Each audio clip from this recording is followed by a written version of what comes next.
Hello and welcome to you all. So today we will discuss electrostatic potential and capacitance, that is the chapter number 2 of class plus 2 physics. So this is a series of NCERT line by line. So let's start the video. Introduction part in chapter 6 and 8. So chapter 6 and 8 में, that is the class plus 1, the notion of potential energy was introduced. Potential energy के बारे में हमने discuss किया था class plus 1 के chapter 6 में भी एंड 8 में भी.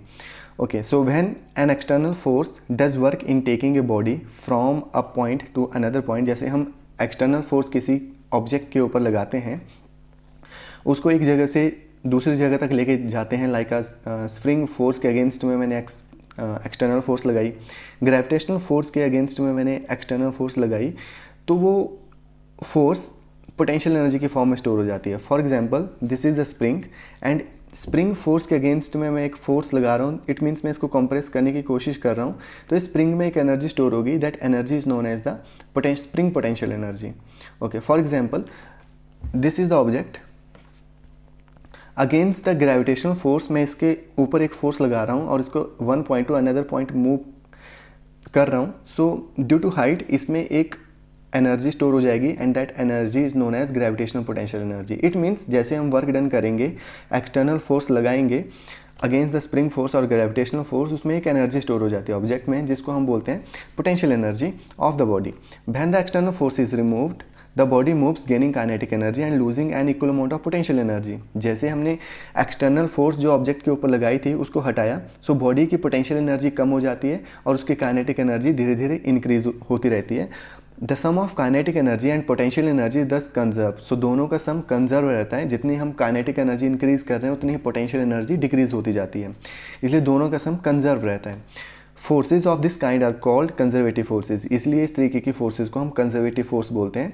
Spring force and gravitational force are example of conservative force. तो इसमें एग्जाम्पल है स्प्रिंग फोर्स का एंड ग्रेविटेशनल फोर्स का, जो कि हमने ऑलरेडी एग्जाम्पल के फॉर्म में समझ लिया.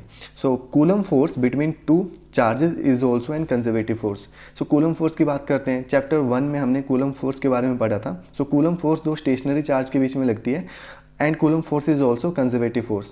This is not surprising since both have inverse square dependence on distance and differ mainly in the proportionality constant. So surprising बात नहीं है, क्योंकि दोनों conservative force क्यों है? क्योंकि ये Coulomb force की बात करें और gravitational force की बात करें, दोनों ही 1/r² पर डिपेंड करते हैं. सिर्फ डिफरेंस किस बात का है? डिफरेंस है उनके जो कांस्टेंट है. एक में हम ग्रेविटेशनल कांस्टेंट लगाते हैं एंड दूसरे में हम इलेक्ट्रोस्टैटिक कांस्टेंट लगाते हैं. For example, this is not surprising since both have inverse square dependence on distance and differ mainly in the proportionality constant. The masses in the gravitational law are replaced by the charges. जैसे हम gravitational law में masses के बारे में discuss कर रहे थे, वैसे हम कूलम लॉ में चार्जेस के बारे में डिस्कस करते हैं. Thus, like the potential energy of mass in a gravitational field, we can define electrostatic potential energy of a charge in an electrostatic field. Okay, so this is the formula for gravitational force, that is the F is equal to G m1 m2 upon r². Class plus 1 में हमने discuss किया था. That is F inversely proportional to square of the distance है और masses के directly proportional है. It means masses increase करेंगे, force भी इंक्रीज करेगी, एंड डिस्टेंस का square, it means distance increase करेगी तो फोर्सेस डिक्रीज करते जाएंगे. और एक यहाँ पे कांस्टेंट हमने लगा रखा है, that constant is known as universal gravitational constant, that is the capital G. अगर मैं चार्जेस के बारे में बात करूं, that is the electrostatic charges. So यहाँ पे कांस्टेंट आता है k and q1 q2 upon r². It means masses को मैंने रिप्लेस कर दिया चार्जेस से, कांस्टेंट की जगह एक और कांस्टेंट आ गया, एंड r² के दोनों फॉर्मूलों में देखें तो r² के इन्वर्सली प्रोपोर्शनल है. सो ज़्यादा डिफरेंस इन दो फार्मूलाज में नहीं है. सो दस like the potential energy of masses in gravitational field, जैसे पोटेंशियल एनर्जी मासेस के बारे में हमने ग्रेविटेशनल फील्ड में डिस्कस किया था. We can define electrostatic potential energy, वैसे हम इलेक्ट्रोस्टैटिक पोटेंशियल एनर्जी को डिफाइन कर सकते हैं चार्जेस में, दैट इज इलेक्ट्रोस्टैटिक फील्ड में. क्योंकि चार्जेस की वजह से इलेक्ट्रोस्टैटिक फील्ड आती है, तो उसमें हम इलेक्ट्रोस्टैटिक पोटेंशियल एनर्जी को डिफाइन कर सकते हैं. Okay, so consider an electrostatic field E due to some charge configuration. So मान लेते हैं कि एक कोई चार्ज है, दैट इज द ई, उसकी वजह से इलेक्ट्रिक फील्ड प्रोड्यूस हो रही है. First for simplicity consider the field E due to the charge Q placed at the origin. So हम सपोज कर रहे हैं कि ये जो चार्ज है, सपोज करो यहाँ पे एक चार्ज है, ये ओरिजिन पे रखा है एंड इसकी वजह से एक इलेक्ट्रिक फील्ड प्रोड्यूस हो रही है. ओके, हर एक डायरेक्शन में इलेक्ट्रिक फील्ड प्रोड्यूस हो रही है. Now imagine that we bring a test charge q from a point r to point p against the repulsive force on it due to the charge q. Okay, so हमने एक small सा charge है जो कि test charge है, that is the small test charge which is known as Q. इस charge को मैंने यहाँ पर इस पॉइंट पर लाना है या कहीं भी इस इलेक्ट्रोस्टैटिक फील्ड के अगेंस्ट में मैंने इस टेस्ट चार्ज को लाना है. तो ऑब्वियस सी बात है, अगर ये चार्ज पॉजिटिव है, ये भी चार्ज पॉजिटिव है, तो दोनों में रिपल्शन होगी, दोनों चार्जेस में रिपल्शन होगी. That is the source charge and test charge, दोनों में रिपल्शन होगी. इट मीन्स मुझे वर्क डन करना पड़ेगा अगेंस्ट द इलेक्ट्रोस्टैटिक फील्ड. इस फील्ड के अगेंस्ट में मुझे वर्क डन करना पड़ेगा ताकि मैं चार्जेस को उठा के यहाँ तक इलेक्ट्रोस्टैटिक फील्ड के अंदर ले आऊँ जो कि सोर्स चार्ज ने प्रोड्यूस करी हुई है. सो वी ऑलरेडी नो वही वर्क डन जैसे हमने यहाँ पे पढ़ा कि अगर मैं इस ऑब्जेक्ट को उठा के लेके आऊँ, इट मीन्स मैं ग्रेविटेशनल फोर्स के अगेंस्ट में वर्क डन कर रहा हूँ और वही वर्क डन स्टोर हो जाता है in the form of potential energy. Now अब मैं चार्जेस में वर्क डन करने की कोशिश कर रहा हूँ. एक चार्जेस को उठा के लेके आ रहा हूँ दूसरे चार्ज के पास, टेस्ट चार्ज को उठा के लेके आ रहा हूँ सोर्स चार्ज के पास. So against the electrostatic force में वर्क कर रहा हूँ और वही वर्क स्टोर हो जाएगा in the form of potential energy. So देख लेते हैं. Now imagine that we bring a test charge Q from a point R to point P. तो एक टेस्ट चार्ज उठाया हमने आर पॉइंट से जो कि टेस्ट चार्ज क्यू था. सो आर पॉइंट से पी पॉइंट तक लेके आना है. रिपल्सिव फोर्स के अगेंस्ट में हमने वर्क डन करना है. Okay, due to the charge Q with reference in figure 2.1. So figure 2.1 में भी ये चीज़ दे रखी है. This is the point R. So यहाँ से मैंने टेस्ट चार्ज को उठाया और मैं against the electrostatic force means this is the direction, इस तरफ इस टेस्ट चार्ज को लेकर आने की कोशिश कर रहा हूँ. सो रिपल्सिव फोर्स के अगेंस्ट में मैं वर्क कर रहा हूँ. Okay, so two remarks may be made here. तो यहाँ पे हमें दो चीज़ें ध्यान में रखनी है. First, we assume the test charge q is so small that it does not disturb the original configuration, namely the charge q at the origin. So first is this is the very important. हमने ये suppose करना है कि जो हम test charge लेके आ रहे हैं सोर्स चार्ज की तरफ, तो वो टेस्ट चार्ज हमने बहुत स्मॉल सा कंसीडर करना है ताकि वो सोर्स चार्ज की ओरिजिनल कन्फिग्रेशन मीन्स उसकी जो इलेक्ट्रिक फील्ड है उसको इफेक्ट ना कर पाए. Or else we keep q fixed at the origin or some unspecified force. Second, in bringing the charge q from r to p, we apply a external force, that is f external, just enough to counter the repulsive force f external. Okay, दूसरी चीज़ हमें ये ध्यान में रखनी है कि जो भी हम एक्सटर्नल फोर्स टेस्ट चार्ज के ऊपर लगा रहे हैं वो हमने इतनी फोर्स लगानी है कि वो इलेक्ट्रोस्टैटिक फोर्स के बिल्कुल इक्वल एंड अपोजिट हो जाए. एंड इसका मतलब ये है कि this means there is no net force on the acceleration of the charge Q when it is brought from R to P. So this line is very important. इसका ये भी मतलब हुआ कि अगर फोर्स इक्वल हो गई तो इसका ये भी मतलब हुआ कि जो सोर्स चार्ज है, जो टेस्ट चार्ज है वो उसमें ज़रा भी एक्सेलरेशन प्रोड्यूस नहीं हो रही है. इट मीन्स हमने जो है वो फोर्स की वैल्यू को कॉन्स्टेंट करना है. सो मैं एफ जहाँ पर भी मैं एफ एक्सटर्नल लिख रहा हूँ उसकी जगह मैं minus F E that is the electrostatic force लिख सकता हूँ क्योंकि दोनों फोर्सेस को मैंने यहाँ पे इक्वल कर दिया. सो ये दो चीज़ें आपको ध्यान में रखनी है. फर्स्ट पॉइंट इज़ कि अपने टेस्ट चार्ज को इतना स्मॉल सा लेना है कि वो सोर्स चार्ज की ओरिजिनल कन्फिगरेशन को बिल्कुल इफेक्ट ना कर पाए. एंड सेकंड ये चीज़ ध्यान में रखनी है कि जो हम एक्सटर्नल फोर्स टेस्ट चार्ज के ऊपर लगा रहे हैं वो इतनी फोर्स होनी चाहिए कि वो जस्ट इक्वल होनी चाहिए इलेक्ट्रोस्टैटिक फोर्स के. सो इसलिए मैंने एफ एक्सटर्नल को माइनस एफ ई के बराबर लिख दिया. ओके, सो इसके लिए मैं एक स्टेप कर सकता हूँ, that is the infinitesimally slow constant speed. हमने जो भी यहाँ से मैं टेस्ट चार्ज को यहाँ तक लेके आ रहा हूँ सोर्स चार्ज की तरफ, तो ये स्टेप्स मीन्स यहाँ से यहाँ तक इतने छोटे छोटे स्टेप्स होने चाहिए कि वो इनफाइनाइट हो जाएं, जिसकी वजह से हमारा जो एक्सेलरेशन है वो बिल्कुल ना के बराबर हो, बिल्कुल कांस्टेंट हो जाए. Okay, this situation work done by the external force is the negative of the work done by the electrostatic force. तो इसमें जो एक्सटर्नल फोर्स है वो इक्वल हो जाएगी, that is the minus F E. हमारा वर्क डन इक्वल हो जाएगा. Okay, if the external force is removed on reaching P, the electric force will take the charge Q from charge away from Q. The stored energy, potential energy at P is used to provide kinetic energy to the charge Q in such a way that the sum of the kinetic energy and the potential energy is conserved. तो same line यहाँ पे भी लिखी है जैसे हमने यहाँ पे पढ़ा कि अगर मैं एक ऑब्जेक्ट को ग्रेविटेशनल फोर्स के अपोजिट में वर्क करवा रहा हूँ और एक पोजीशन से दूसरी पोजीशन में लेके आ रहा हूँ, सो इसमें हमने वर्क डन किया और वही वर्क डन स्टोर हो गया इन the form of potential energy. Same अगर हम सपोज करें कि यहाँ पर charges हैं. This one is known as the source charge which is at origin and this one is the test charge. सो अगर मैं टेस्ट चार्ज को सोर्स चार्ज की तरफ लेके आ रहा हूँ और अगर दोनों चार्जेस पॉजिटिव हैं तो यहाँ पे रिपल्शन क्रिएट होगी और उस रिपल्शन के अगेंस्ट में मैं वर्क डन कर रहा हूँ. इट मीन्स मैं इतना फोर्स लगा रहा हूँ कि जो एफ एक्सटर्नल है which is equal to minus F electrostatic के बराबर हो जाए. सो वही वर्क डन स्टोर हो जाएगा in the form of potential energy. Okay, so ये चीज़ तो हमें ये क्लियर हो गई. और यहाँ पर दो पॉइंट्स आपको ये भी ध्यान में रखने हैं कि ये जो हमारा टेस्ट चार्ज है इतना छोटा सा है कि वो इसकी ओरिजिनल कॉन्फ़िगरेशन को, इसकी ओरिजिनल इलेक्ट्रिक फील्ड को इफेक्ट ना करे. एंड सेकंड ये भी ध्यान में रखना है कि जो एफ एक्सटर्नल है वो एफ इलेक्ट्रोस्टैटिक के इक्वल एंड अपोजिट हो जाए. और जो भी चार्ज को मैंने यहाँ पर लाने के लिए वर्क डन किया, अगर मैं उस चार्ज को यहाँ पर हटा के यहाँ पर वर्क डन ना करूँ, इट मीन्स मैं एक्सटर्नल फोर्स को हटा दूँ, तो ऑब्वियस सी बात है रिपल्शन के कारण ये वाला जो टेस्ट चार्ज है वो दूर भाग जाएगा, जिसकी वजह से हमें जो पोटेंशियल एनर्जी टेस्ट चार्ज में स्टोर हो रखी थी वो इन the form of kinetic energy दिखती जाएगी. जैसे कि हमने फर्स्ट पेज पे डिस्कस किया था कि जैसे ही मैं ऑब्जेक्ट को छोड़ता हूँ तो potential energy in the form of kinetic energy convert होती जाएगी. So this is the conservative force. So यहाँ पर भी हमने डिस्कस किया कि चार्ज को अगर मैं सोर्स चार्ज के पास लेके आता हूँ सो वर्क डन करना पड़ेगा और वही वर्क डन स्टोर हो जाएगा in the form of energy, that is the potential energy. और जैसे मैं अप्लाइड फोर्स को हटाता हूँ सो काइनेटिक एनर्जी में हमारी पोटेंशियल एनर्जी कन्वर्ट होती जाएगी. सो मैं लिख सकता हूँ work done R2P means work done हमने किया टेस्ट चार्ज को R से P पॉइंट तक लाने के लिए, okay, from this point to this point लाने के लिए, which is equal to integration from R2P that is the total work done, okay, F external dot DR. ये हमने इंटीग्रेशन क्यों यूज़ किया, क्योंकि हमने यहाँ पे लिखा था इनफाइनाइटली स्मॉल स्टेप्स हमने यूज़ करने हैं ताकि हमारी जो स्पीड है वो कांस्टेंट रहे, वेलोसिटी और एक्सेलरेशन वो चीज़ ना बने. इसलिए मैंने स्मॉल स्टेप्स को इंटीग्रेट कर दिया ताकि मुझे टोटल वर्क डन यहाँ पे मिल जाए.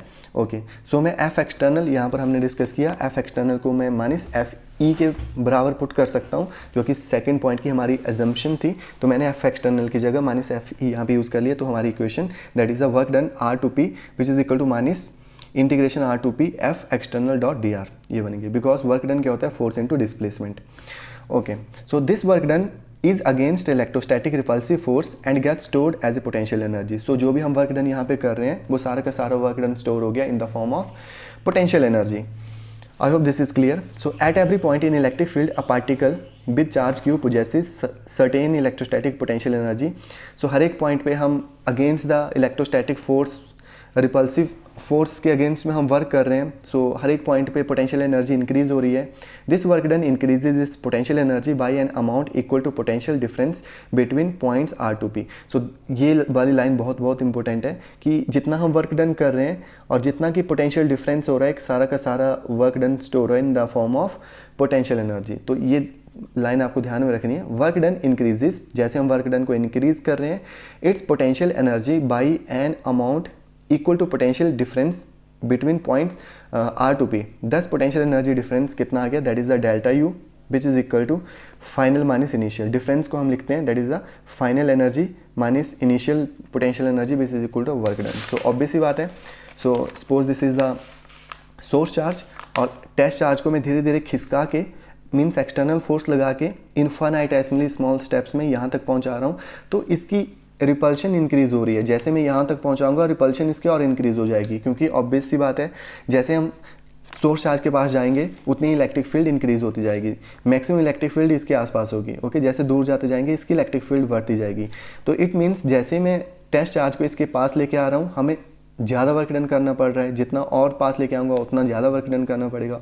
इट मीन्स उतनी ज़्यादा पोटेंशियल एनर्जी इसमें स्टोर होती जाएगी, क्योंकि वर्क डन से पोटेंशियल एनर्जी आएगी. ओके, सो मैं कैसे लिख सकता हूँ इसको, that is the work done from, suppose this is the point R और मैंने इसको किसी एक पॉइंट P तक लेके आया from R2P. Work done R2P that is stored in the form of potential energy difference.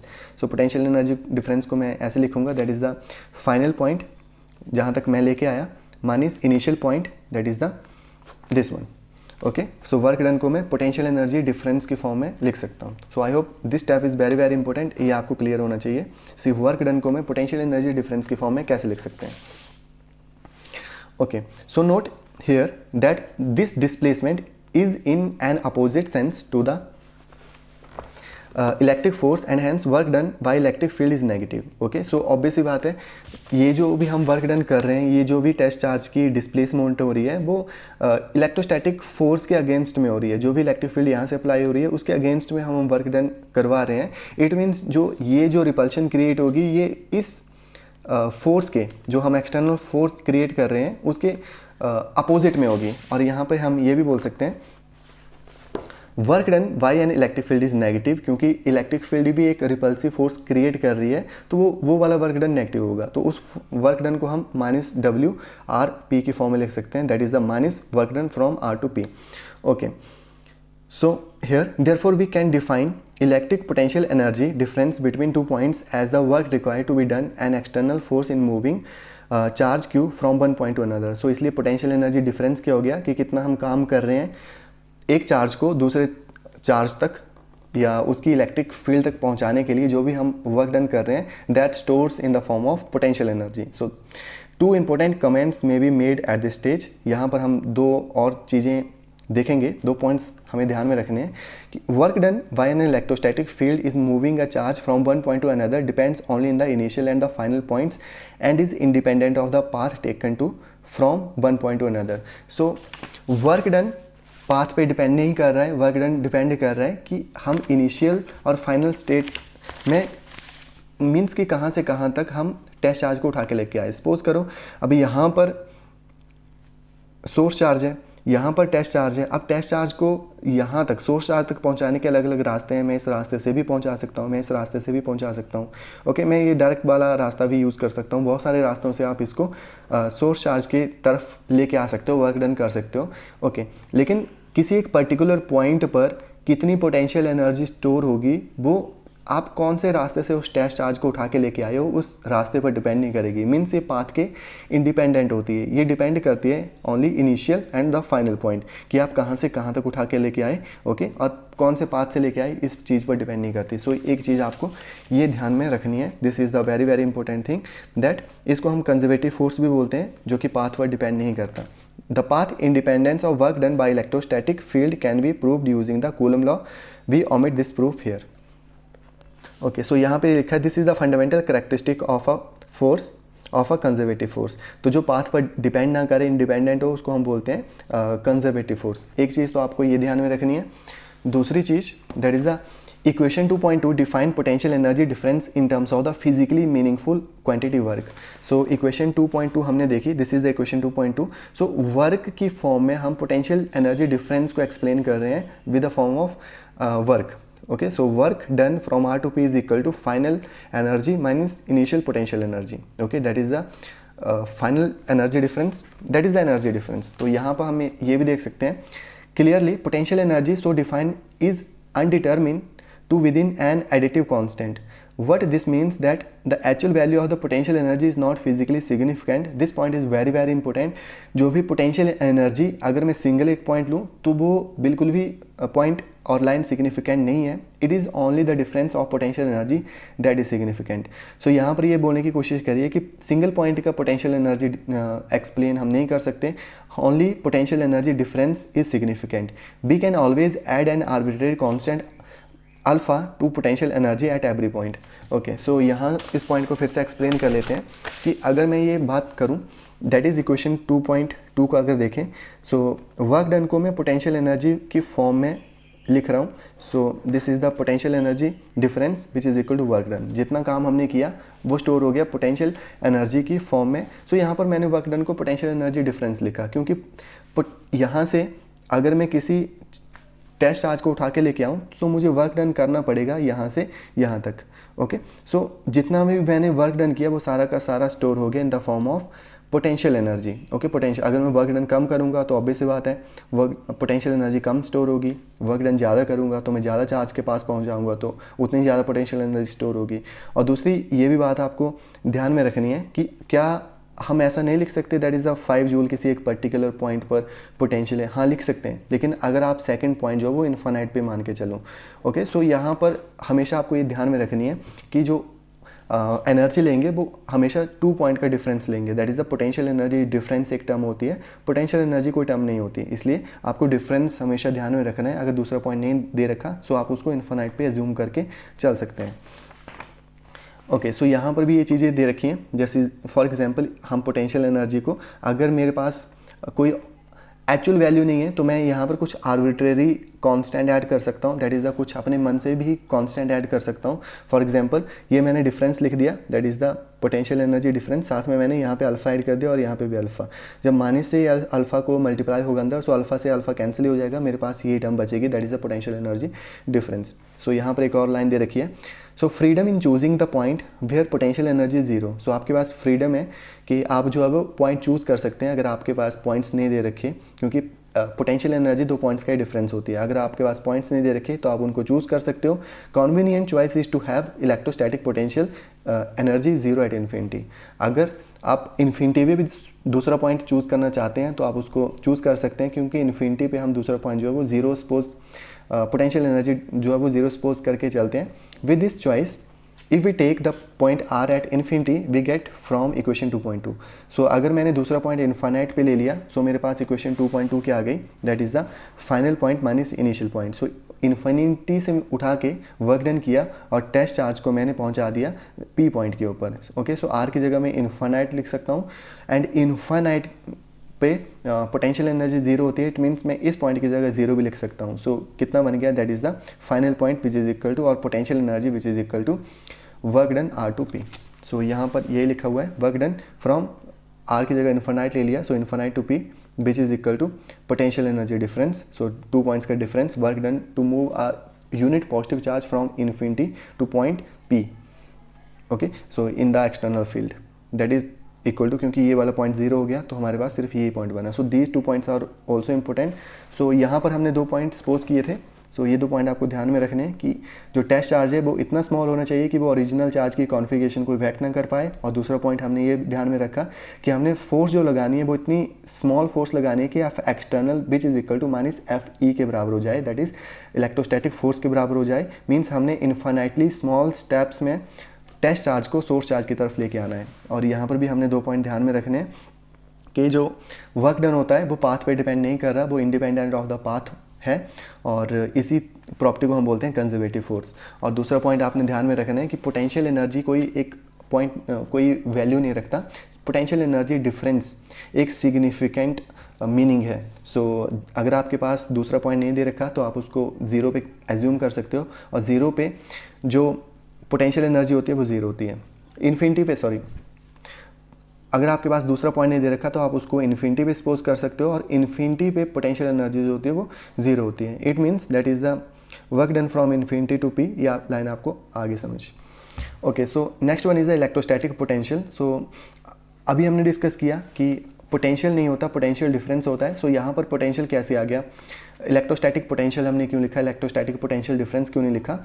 Okay, so electrostatic potential इसलिए हमने लिखा क्योंकि दूसरा पॉइंट हमने इन्फिनिटी पे सपोज करके रखा हुआ है, तो हम इसको ऐसे लिख सकते हैं, that is work done to move a charge from infinity to that point against the electrostatic field.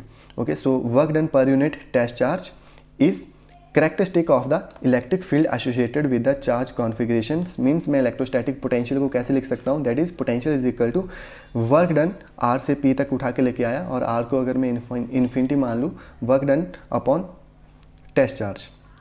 Okay, so this is the potential, that is the final point minus initial point, that is the potential difference. और इसकी जगह मैं are की जगह infinity suppose कर सकता हूँ, so infinity पर पोटेंशियल जीरो, सो ये आ गया only potential which is equal to energy difference upon Q, potential energy difference upon the test charge. So V is equal to that is the potential is equal to work done, क्योंकि work done करने से हमारे पास difference potential energy difference create हुआ। So potential energy difference की जगह मैं work done भी लिख सकता हूँ।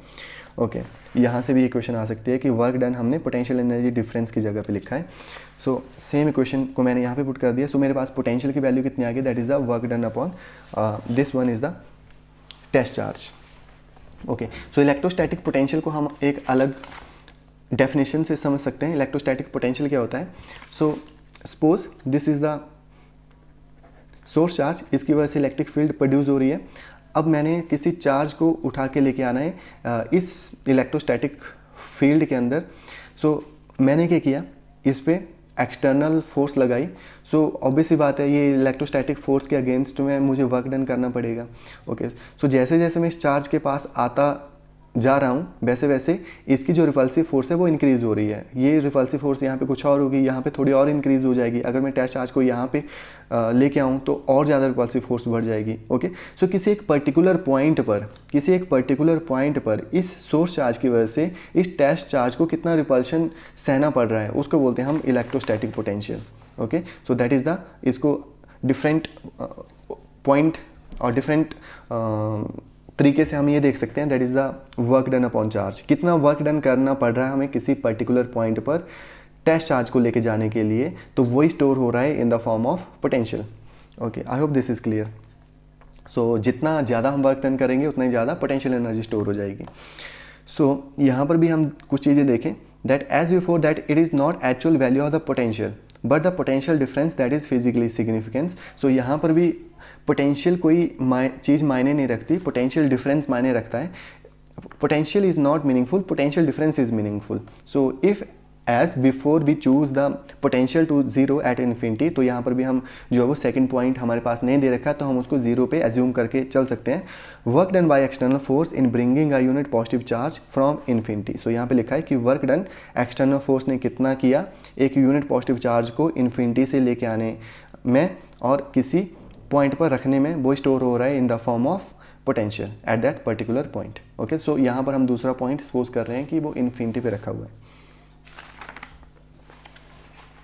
सो जो वर्क डन हमने करना है वो इन्फाइनाइटली स्मॉल स्टेप्स में हमने करना है, ताकि हमारी जो एक्चुअल कॉन्फ़िगरेशन सोर्स चार्ज की इफ़ेक्ट ना हो और साथ में हमारा जो है वो फोर्स बिल्कुल भी चेंज ना करे, ताकि हमारे पास बिल्कुल भी एक्सेलरेशन क्रिएट ना हो। सो ये जो है वो कोई भी रास्ते से हम R to P, कोई भी रास्ते से हम इसको उठा के P तक लेके आ सकते हैं। That is the conservative force का एक एग्जाम्पल है। और साथ में that is the small work done हम कर सकते हैं फॉर स्मॉल टेस्ट चार्ज के लिए। Okay, so I hope this is clear. Next one is the potential due to a point charge. So point charge की वजह से भी कितना पोटेंशियल क्रिएट कर रहा है। सो यहाँ पे भी एक सिंगल पॉइंट चार्ज दे रखा है। इट मीन्स हम इसको इन्फिनिटी से उठा के against the electrostatic force work done करवा रहे हैं और वही वर्क डन स्टोर हो रहा है in the form of potential energy.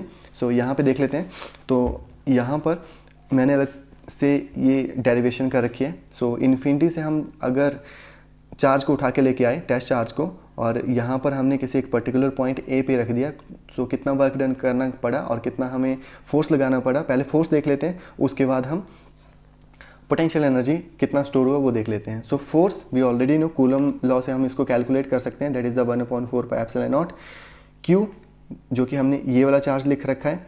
Okay, +1 हम सपोज कर रहे हैं, जो हम स्मॉल टेस्ट चार्ज है उसको हम एज्यूम कर रहे हैं, that is the +1 upon distance. यहाँ से यहाँ तक डिस्टेंस पहले हमने सपोज करी कि टेस्ट चार्ज को हम यहाँ तक लेके आए, यहाँ तक। सो ये वाला डिफरेंस जो है वो x है। सो कूलम लॉ लगाएंगे, सो x² आ जाएगा, which is equal to q को 1 से मल्टीप्लाई किया तो q हो गया। सो 1/4 pi epsilon naught q upon x²।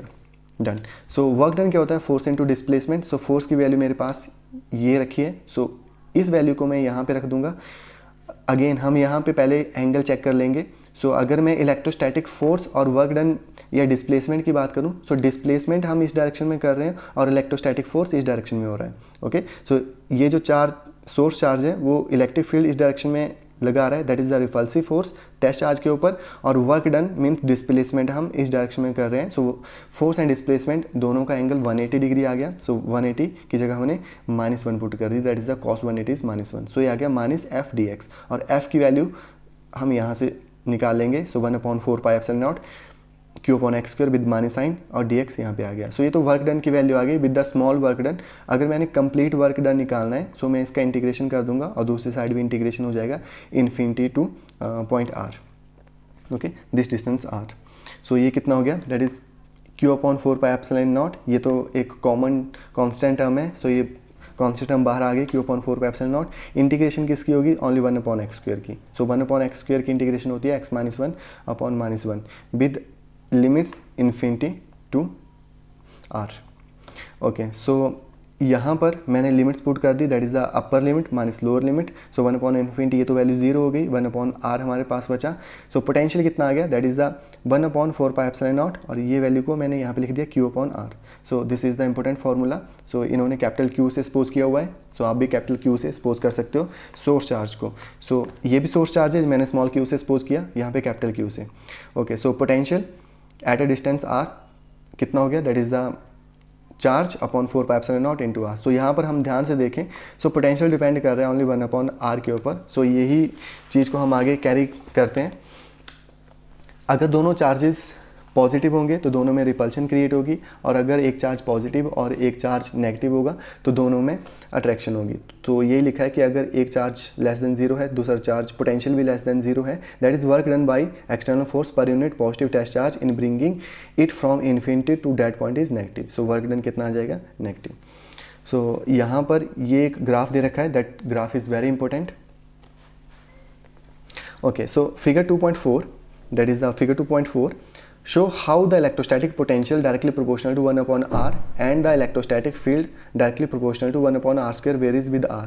So 2.4 में हमें ग्राफ दे रखा है electrostatic field and electrostatic potential के बीच में, कि वो हमें पता है कि इलेक्ट्रोस्टैटिक पोटेंशियल 1/r पे डिपेंड कर रहा है, जो कि अभी हमने डेरिवेशन निकाला 1/r, एंड अगर इलेक्ट्रिक फील्ड जो कि हम कूलम लॉ से इजीली फाइंड आउट कर सकते हैं, वो डिपेंड करता है 1/r स्क्वायर के ऊपर।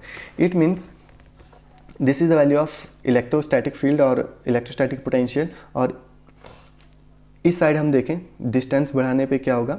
सो जैसे जैसे ये वैल्यू यहाँ पे देखते जाएंगे, सो जैसे जैसे मैं डिस्टेंस इंक्रीज़ करता जा रहा हूँ, यहाँ पे इलेक्ट्रिक फील्ड की ये ब्लैक वाली लाइन है। सो इलेक्ट्रिक फील्ड की वैल्यू एकदम से यहाँ पे 0 के आसपास पहुँच गई, लेकिन पोटेंशियल की वैल्यू एकदम से 0 के आसपास नहीं पहुँची, क्योंकि पोटेंशियल जो है वो 1/r के ऊपर डिपेंड कर रहा है और इलेक्ट्रोस्टैटिक फील्ड 1/r स्क्वायर के ऊपर डिपेंड कर रही है। सो इलेक्ट्रोस्टैटिक फील्ड की वैल्यू एकदम से डिक्रीज़ करेगी और पोटेंशियल की वैल्यू धीरे धीरे डिक्रीज़ करेगी।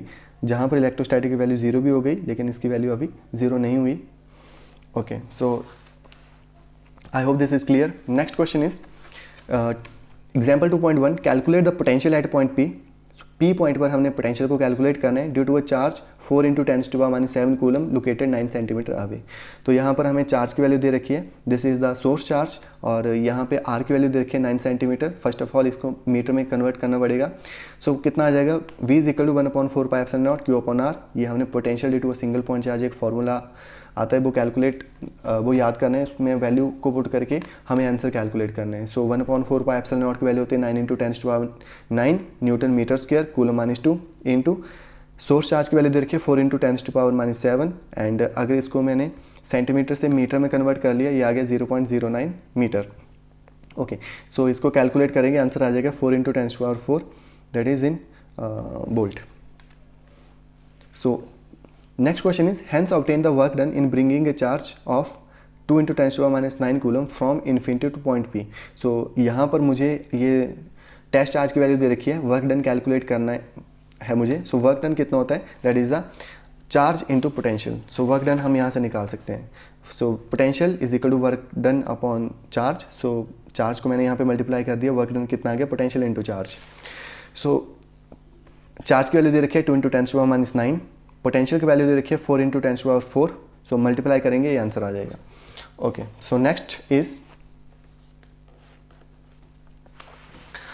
Potential due to an electric dipole. अभी डाइपोल की वजह से पोटेंशियल कितना क्रिएट हो रहा है, ओके, वो हमें कैलकुलेट करना है। So we already know dipole क्या होता है। अगर मेरे पास एक -q चार्ज है, एक +q चार्ज है, और दोनों को मैंने किसी एक पर्टिकुलर डिस्टेंस पे रख दिया, सो वो एक डाइपोल क्रिएट हो गया। Means 2 equal and opposite charges separated by a particular distance is dipole. Okay, और दोनों के बीच में, so electric field of a dipole at a point with the position vector R depend not only the magnitude but also on the angle. So electric field हमने किया था P × E, that is the torque कितना लग रहा था dipole के ऊपर, tau is equal to P × E। सो ये सिर्फ डाइपोल और इलेक्ट्रिक फील्ड के ऊपर डिपेंड नहीं करता, ये टॉर्क डिपेंड करता है इनके बीच का जो एंगल है उसके ऊपर भी। सो यहाँ पर हमने 2-3 चीज़ें पहले ही देख लेनी है कि अगर मैं इलेक्ट्रोस्टैटिक फील्ड एक्सी लाइन के ऊपर हमने कैलकुलेट किया था जो कि डायपोल की वजह से आया था, सो उसकी वैल्यू कितनी आई थी 1/4 pi epsilon nought. So 1/4 pi epsilon not को मैंने के से लिखा है 2p/r³ और p क्या है यहाँ पे डायपोल, और डायपोल की वैल्यू होती है 2La। सो अगर मैं इक्वेटोरियल लाइन पे कैलकुलेट करूँ इलेक्ट्रिक फील्ड वो कितनी आएगी p/r³ with k। Okay, so potential axial line पे कैलकुलेट अगर मैं यहाँ पे करूँगा, सो ये इसकी value k p/r² axial line. So इसको देख लेते हैं ये कैसे आएगा। ओके, सो यहाँ पे हमने सपोज किया मेरे पास एक डायपोल है that is the -q to +q and बीच की डिस्टेंस हमने सपोज कर ली that is the 2a। So एक दिस इज़ द पॉइंट, यहाँ पर हमें इसकी वजह से कितना इलेक्ट्रिक फील्ड है पोटेंशियल है वो इलेक्ट्रिक पोटेंशियल है वो कैलकुलेट करना है। सो वी ऑलरेडी नो अगर मैं -q चार्ज की वजह से यहाँ पर पोटेंशियल कितना है वो कैलकुलेट करूँ, सो वो कितना आ जाएगा V1 which is equal to 1/4 pi epsilon naught this -q/r1। This +q charge की वजह से यहाँ पर पोटेंशियल कितना है वो भी मैं कैलकुलेट कर सकता हूँ that is the B2 which is equal to 1/4 pi epsilon naught q/r2। ये r² नहीं है r2 है, यहाँ पर है 2। ओके, सो अब टोटल पोटेंशियल कितना हो जाएगा पॉइंट P पर इन दोनों चार्जेस की वजह से, तो टोटल को मैं ऐड कर दूंगा V1 + V2। सो V1 की वैल्यू ये ऐड कर दी यहाँ से और V2 की वैल्यू यहाँ से ऐड कर दी। सो 1/4 पाई एप्सिलॉन नॉट और Q ये तो कॉमन टर्म है, सो q/4 पाई एप्सिलॉन नॉट यहाँ पे आ गया। ब्रैकेट के अंदर क्या बचा that is the 1/r2 - 1/r1। Okay, so r1 r2 means ये वाली वैल्यू P से लेके ये जो चार्ज लिख रखा है -q और P से लेके +q ये वैल्यू मुझे कैलकुलेट करनी है। सो इसका कोई डायरेक्ट मेथड मेरे पास कैलकुलेट करने के लिए नहीं है। सो मैं क्या करता हूँ यहाँ से एक परपेंडिकुलर यहाँ पे ड्रॉ कर लेता हूँ, उस लाइन को आगे इंक्रीज़ कर देता हूँ और मैं ये सपोज करके चल रहा हूँ कि ये वाली जो डिस्टेंस है वो इस डिस्टेंस के बराबर है। ओके, सो ये डिस्टेंस इस डिस्टेंस के बराबर है। सो यहाँ से P से लेके O तक का डिस्टेंस हमें ऑलरेडी क्लियर है वो कितना होता है, और अब मैं ये वाली डिस्टेंस को कैलकुलेट करने की कोशिश करूँगा। ओके, सो यहाँ से r1 कितना आ गया that is the r + l cos of theta. यहाँ से मैंने सपोज कर लिया कि ON L cos of theta है, क्योंकि अगर मैं यहाँ पे परपेंडिकुलर निकालूँ यहाँ से और इस ट्राइंगल से cos थीटा निकालने की कोशिश करूँ, सो cos थीटा निकालने के बाद ON मेरे पास L cos ऑफ थीटा आ जाएगा। सेम आप इस लाइन के लिए भी कर सकते हो। सो इस लाइन के लिए इस पॉइंट से इस पॉइंट तक के लिए आ जाएगा that is the L cos of theta that is the same. अगर मैं यहाँ से यहाँ तक का डिस्टेंस r सपोज करके चल रहा हूँ, सो मेरे पास यहाँ से यहाँ तक का डिस्टेंस कितना आ जाएगा r, जो कि यहाँ से यहाँ तक का डिस्टेंस है और यहाँ से यहाँ तक का डिस्टेंस है L cos of theta. Total distance हो गया r + L cos of theta. Okay, so इस लाइन को मैं इस लाइन के बराबर सपोज कर रहा हूँ। सो अगर मेरे पास यहाँ से यहाँ तक का डिस्टेंस r है और यहाँ से यहाँ तक का distance L cos of theta है, सो यहाँ से यहाँ तक का डिस्टेंस कितना बच गया that is the r - L cos of theta. So मेरे पास r2 की वैल्यू भी आ गई और r1 की वैल्यू भी आ गई। r1 की वैल्यू कितनी आई that is r + L cos of theta and r2 की वैल्यू कितनी आई r - L cos of theta. So r1 और r2 की जगह मैंने यहाँ पे ये वाली वैल्यू पुट कर दी। सो r - L cos of theta r + L cos of theta. जब मैंने एलसीएम लिया यहाँ पे, सो ये r से r कैंसिल हो गया। सो यहाँ पे बचा L cos of theta + L cos of theta जो कि बन गया 2L cos ऑफ थीटा, और यहाँ पे डिनोमिनेटर में r² - L² cos² theta. Okay, so Q × 2L ये तो डायपोल बन गया that is a P। So इसकी जगह मैं P भी लिख सकता हूँ। So P cos of theta upon 4 pi epsilon naught r² - L² cos² theta. Okay, so यहीं से क्लियर हो गया कि जो हमारा अगर r की वैल्यू बहुत बड़ी है मीन्स ये जो पॉइंट है यहाँ पे रखा है और जो L है वो बिल्कुल स्मॉल सा डिस्टेंस है, ये छोटा सा डिस्टेंस है, डायपोल बिल्कुल छोटा सा है और ये डिस्टेंस बहुत बड़ी है। सो मैं L को नेगलेक्ट कर सकता हूँ, सिर्फ मेरे पास R की वैल्यू आएगी, तो मैं यहाँ पे R को नेगलेक्ट कर दिया वैल्यू के वजह that is the 4 pi epsilon naught r²। Okay, it means यहीं से मुझे क्लियर हो गया कि जो डायपोल की वजह से पोटेंशियल है वो डिपेंड कर रहा है r² के ऊपर, लेकिन इलेक्ट्रोस्टैटिक फील्ड के जो पोटेंशियल था वो r³ के ऊपर डिपेंड कर रहा है। ओके, सो ये फॉर्मूला आपको याद रखना है that is the P cos of theta 4 pi epsilon naught r² that is the potential due to electric dipole at a point P. So I hope this is clear. So यहाँ पर बिल्कुल वही लाइनें repeat करी गई हैं। The potential due to a dipole depend not just only R but also on the angle between position vector R and the dipole moment vector P. Okay, so ये तो dipole tau that is the P cross E वाला था। अब यहाँ पे देख लेते हैं। So the electric dipole potential falls off at the large distance 1/r², not as 1/r characteristic of the potential due to a single charge. Okay, so यहाँ पर पोटेंशियल की बात करी गई है, जो कि पोटेंशियल है सिंगल चार्ज की वजह से 1/4 pi epsilon naught Q/r, means ये r पे डिपेंड करता है। लेकिन यहाँ पर बात करी गई है that is the potential due to a dipole, so वो डिपेंड कर रहा है 1/r² के ऊपर, जो कि हमने अभी देखा। It means you can refer to the figure 2.5 for just graph 1/r² versus 1/r। so figure 2.5 में हम सेम ग्राफ देख सकते हैं, फिगर 2.5। ओके, सो फिर यहाँ से हम ग्राफ भी ड्रॉ कर सकते हैं r और versus r and 1/r versus r drawn there in another context. So आप यहाँ से 1/r² और 1/r दोनों का ग्राफ बना सकते हो। जैसे कि हमने सेम ग्राफ कुछ इस तरीके का ही आएगा जैसे हमने यहाँ पे देखा था E और V के बीच में। सो एक चीज़ R पे डिपेंड कर रही थी, एक चीज़ जो थी वो r² के ऊपर डिपेंड कर रही थी। दैट इज़ इलेक्ट्रिक फील्ड जो है वो r² के ऊपर डिपेंड कर रही है एंड जो पोटेंशियल है वो r के ऊपर डिपेंड कर रहा था। Next is potential due to a system of charges. So system of charges, बहुत सारे मेरे पास चार्जेस हैं, उनकी वजह से पोटेंशियल कितना क्रिएट होने वाला है उसको देख लेते हैं। तो ये तो सिंपल सा कंसेप्ट है। सपोज करो मेरे पास बहुत सारे चार्जेस हैं, that is the Q1 Q2 Q3 Q4 Q5। सो इस चार्ज का इफेक्ट यहाँ पे कितना होगा, दैट इज़ इस चार्ज का इन दोनों चार्जेस का पोटेंशियल कितना होगा वो हम कैलकुलेट कर सकते हैं इस पर्टिकुलर पॉइंट पे, इस चार्ज की वजह से। So that is the B1 1/4 pi epsilon not Q1/r1p, जो कि इस पॉइंट से इस पॉइंट तक का डिस्टेंस है। ओके, इस पॉइंट की वजह से पोटेंशियल किसी एक पर्टिकुलर पॉइंट पे कितना होगा वो उसको हम कैलकुलेट कर सकते हैं। B2 which is equal to 1/4 pi epsilon naught Q2r2p।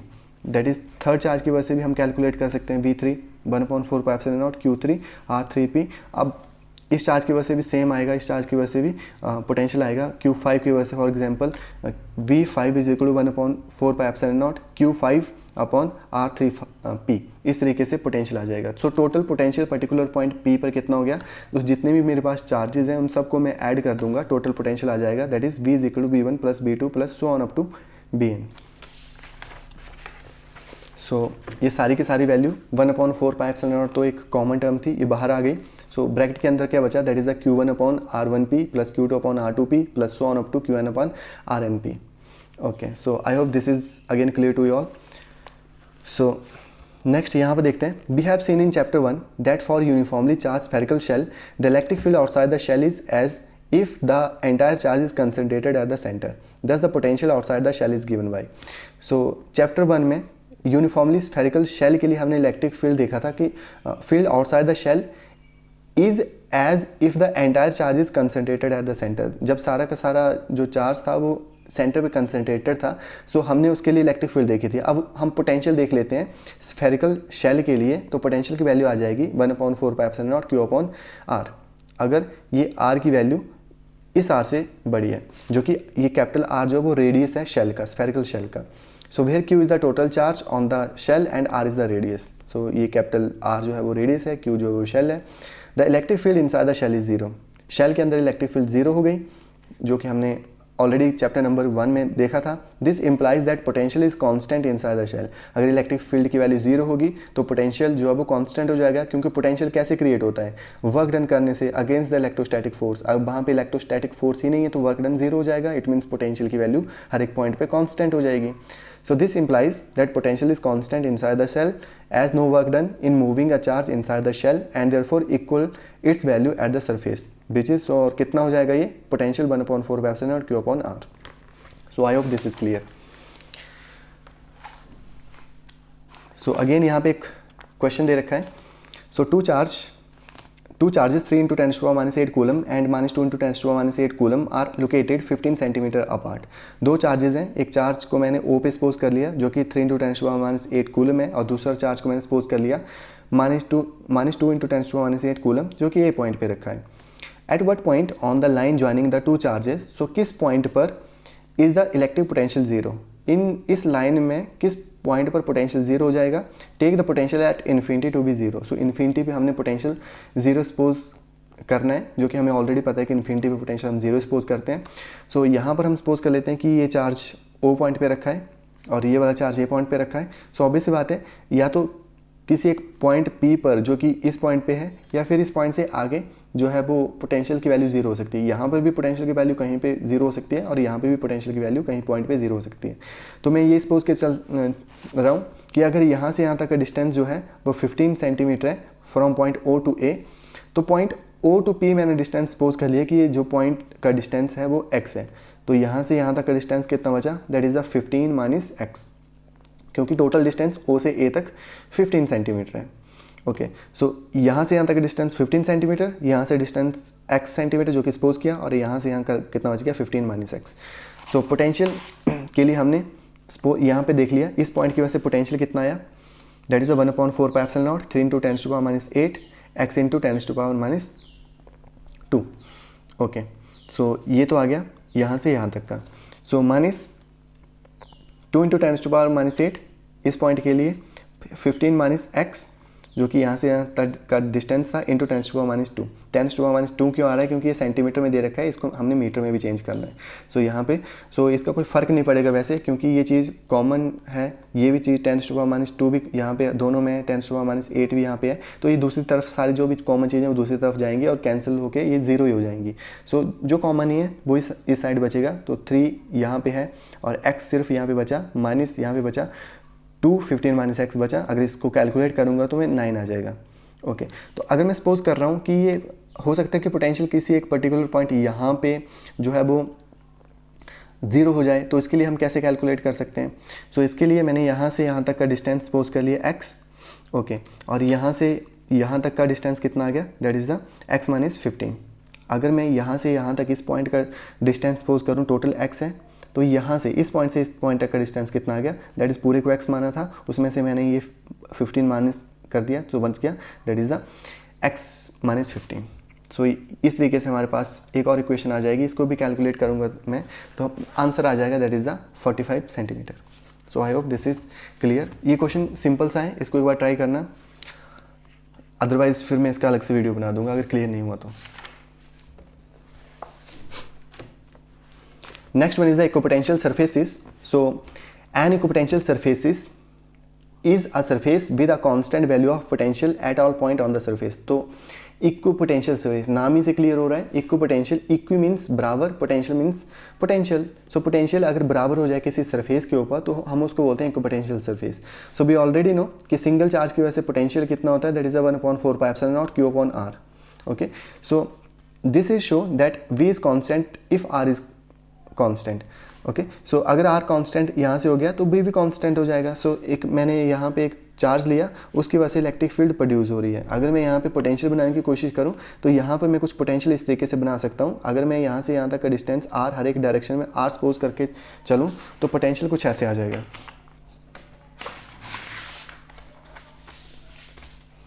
Okay, so this is the positive charge.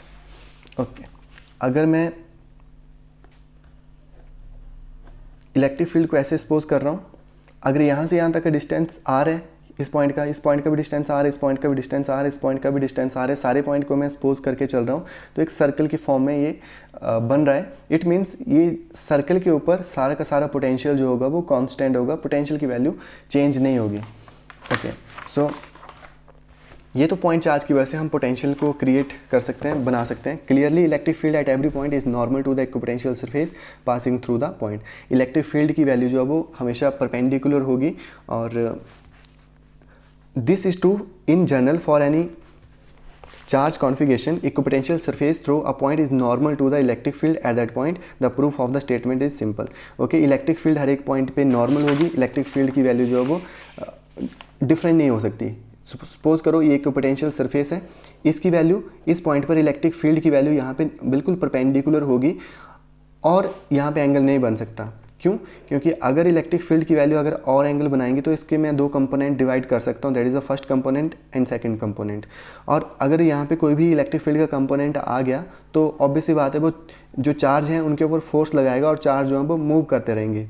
लेकिन हमें पता है कि यहाँ पे चार्ज मूव नहीं कर रहे हैं, पोटेंशियल तो कांस्टेंट है। इसका मतलब ये कोई भी एंगल यहाँ पे नहीं बना रही, इट मीन्स यहाँ पे ये बिल्कुल परपेंडिकुलर है, दैट इज़ द 90 का एंगल क्रिएट कर रही है और कोई एंगल क्रिएट नहीं कर रही है।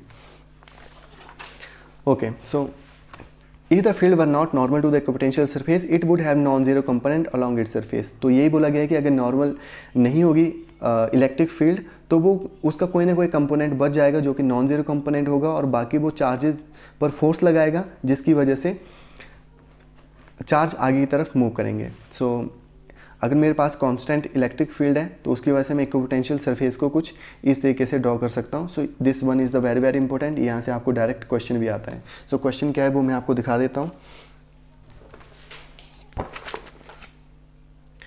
सो ये CBSE की तरफ से एक मॉडल टेस्ट पेपर है जिसमें क्वेश्चन है which of the following is not the property of an equipotential surface. तो इनमें से इक्विपोटेंशियल सरफेस की कौन एक प्रॉपर्टी नहीं है। सो फर्स्ट ऑप्शन है they do not cross each other, वो एक दूसरे को क्रॉस नहीं करते। सो ऑब्वियस सी बात है दो ये तो क्रॉस नहीं करेंगे तो इक्विपोटेंशियल सरफेस, जैसा कि हमने इलेक्ट्रिक फील्ड में भी देखा था, two electric field lines do not cross each other. Okay, क्योंकि अगर क्रॉस करेंगे तो वहाँ पे एक ही पॉइंट पे टू डायरेक्शंस आ जाएंगी which is not possible. So second one is the work done in carrying a charge from one point to another on equipotential surface is zero. So this is also true. Work done एक point से दूसरे point तक charge को ले जाने में बिल्कुल zero होता है। वाई? क्योंकि पोटेंशियल जो वो बराबर है हर एक पॉइंट पे। तो हमने पोटेंशियल को कुछ इस तरीके से लिखा था, that is the potential energy difference होता है ये, that is the final point minus initial point, that is the work done upon charge. अगर हमने ये सपोज किया कि पोटेंशियल बराबर है, मीन्स ये दोनों पोटेंशियल बराबर हैं, क्योंकि इक्विपोटेंशियल सरफेस है तो ऑब्वियस सी बात है पोटेंशियल बराबर है तो ये वैल्यू जीरो हो जाएगी which is equal to W upon Q। Okay, so Q को मैं साइड लेके आऊँ तो वर्क डन कितना हो जाएगा, दैट इज़ जीरो, क्योंकि zero into something is zero, so work done is zero. So यही बात बोले कि वर्क डन तो जीरो होता है, सो ये भी बात ट्रू है। For a uniform electric field they are concentric spheres. Uniform electric field के लिए कंसेंट्रिक स्फीयर होते हैं, तो ये बात ट्रू नहीं है। They are can be imaginary sphere, तो ये इमेजिनरी स्फीयर होते हैं, ये भी ट्रू है। तो क्वेश्चन ऑप्शन सी देख लेते हैं। सो यूनिफॉर्म इलेक्ट्रिक फील्ड के लिए कंसेंट्रिक स्फीयर नहीं है। सो यहाँ पर हमने यूनिफॉर्म इलेक्ट्रिक फील्ड बनाई हुई है ऑलरेडी, तो यहाँ पर हमने कंसेंट्रिक स्फीयर नहीं बनाए हैं, यहाँ पर हमने कुछ इस तरीके से प्लेन बनाया हुआ है। सो इस प्लेन पे इलेक्ट्रिक फील्ड की वैल्यू जो है वो हर एक पॉइंट पे इक्विपोटेंशियल जो पोटेंशियल है वो कांस्टेंट रहेगा, सेम रहेगा। अगर मेरे पास कुछ charge that is the negative charge, तो इसकी वजह से मैं पोटेंशियल को कुछ इस तरीके से बना सकता हूँ। इट मीन्स कि चार्जेस के पास पोटेंशियल की वैल्यू, इक्विपोटेंशियल की वैल्यू, ये यहाँ पे चार्ज, इन सर्कल्स को मैं क्लोज बनाऊंगा, और जैसे चार्जेस से दूर जाता जाऊंगा तो सर्कल को मैं थोड़ा दूर बनाता जाऊंगा, क्योंकि ये 1/r पे भी डिपेंड कर रहा है potential which is equal to, so distance बढ़ेगी तो पोटेंशियल जो है वो थोड़ा कम भी होता जाएगा। ओके, सो अगर मेरे पास दो सेम चार्जेस हैं तो उसकी वजह से पोटेंशियल कुछ इस तरीके से बनेगा। ओके, सो नेक्स्ट बात करते हैं relation between field and potential. So electric field का कंसेप्ट भी क्लास +2 के फर्स्ट चैप्टर में हमने डिस्कस किया था। अब पोटेंशियल का सेकंड चैप्टर में हमने कंसेप्ट डिस्कस किया। अब दोनों में रिलेशन क्या होता है, सो इसको शॉर्ट तरीके से कुछ ऐसे समझ लेते हैं। So we already know work done क्या होता है, force into displacement, that is F dot dr। So यहाँ पे फोर्स की जगह मैं वैल्यू पुट कर सकता हूँ, that is the Q naught E, क्योंकि हमें पता है चैप्टर नंबर 1 में पढ़ा था F is equal to Q naught E होता है। So Q naught E dot dr। Okay, so angle की वैल्यू 180 डिग्री आ गई, जो कि इलेक्ट्रोस्टैटिक फील्ड और डिस्प्लेसमेंट के बीच में। सो एंगल की जगह 180 पुट कर दिया, और 180 होता है -1, so Q naught E dr। Okay, so ये तो हो गया work done. So work done कितना हो गया, that is the -Q naught E dr। So Q naught को मैं दूसरी साइड लेके आ गया, सो ये बन गया dW upon Q naught which is equal to -E dr। So dW upon Q naught को हमने पोटेंशियल भी सपोज किया था, so dW upon Q naught, जैसे यहाँ पे dW अपॉन Q नॉट को पोटेंशियल के फॉर्म में भी हम लिख सकते हैं। So dW upon Q naught which is equal to -E dr। So ये बन गया potential, so potential is equal to E dr। So ये हमारे पास एक रिलेशन आ गया। अगर मैं dr को भी साइड लेके आऊँ, so dV upon dr is equal to E। So this one is the very very important relation that you have to remember this relation.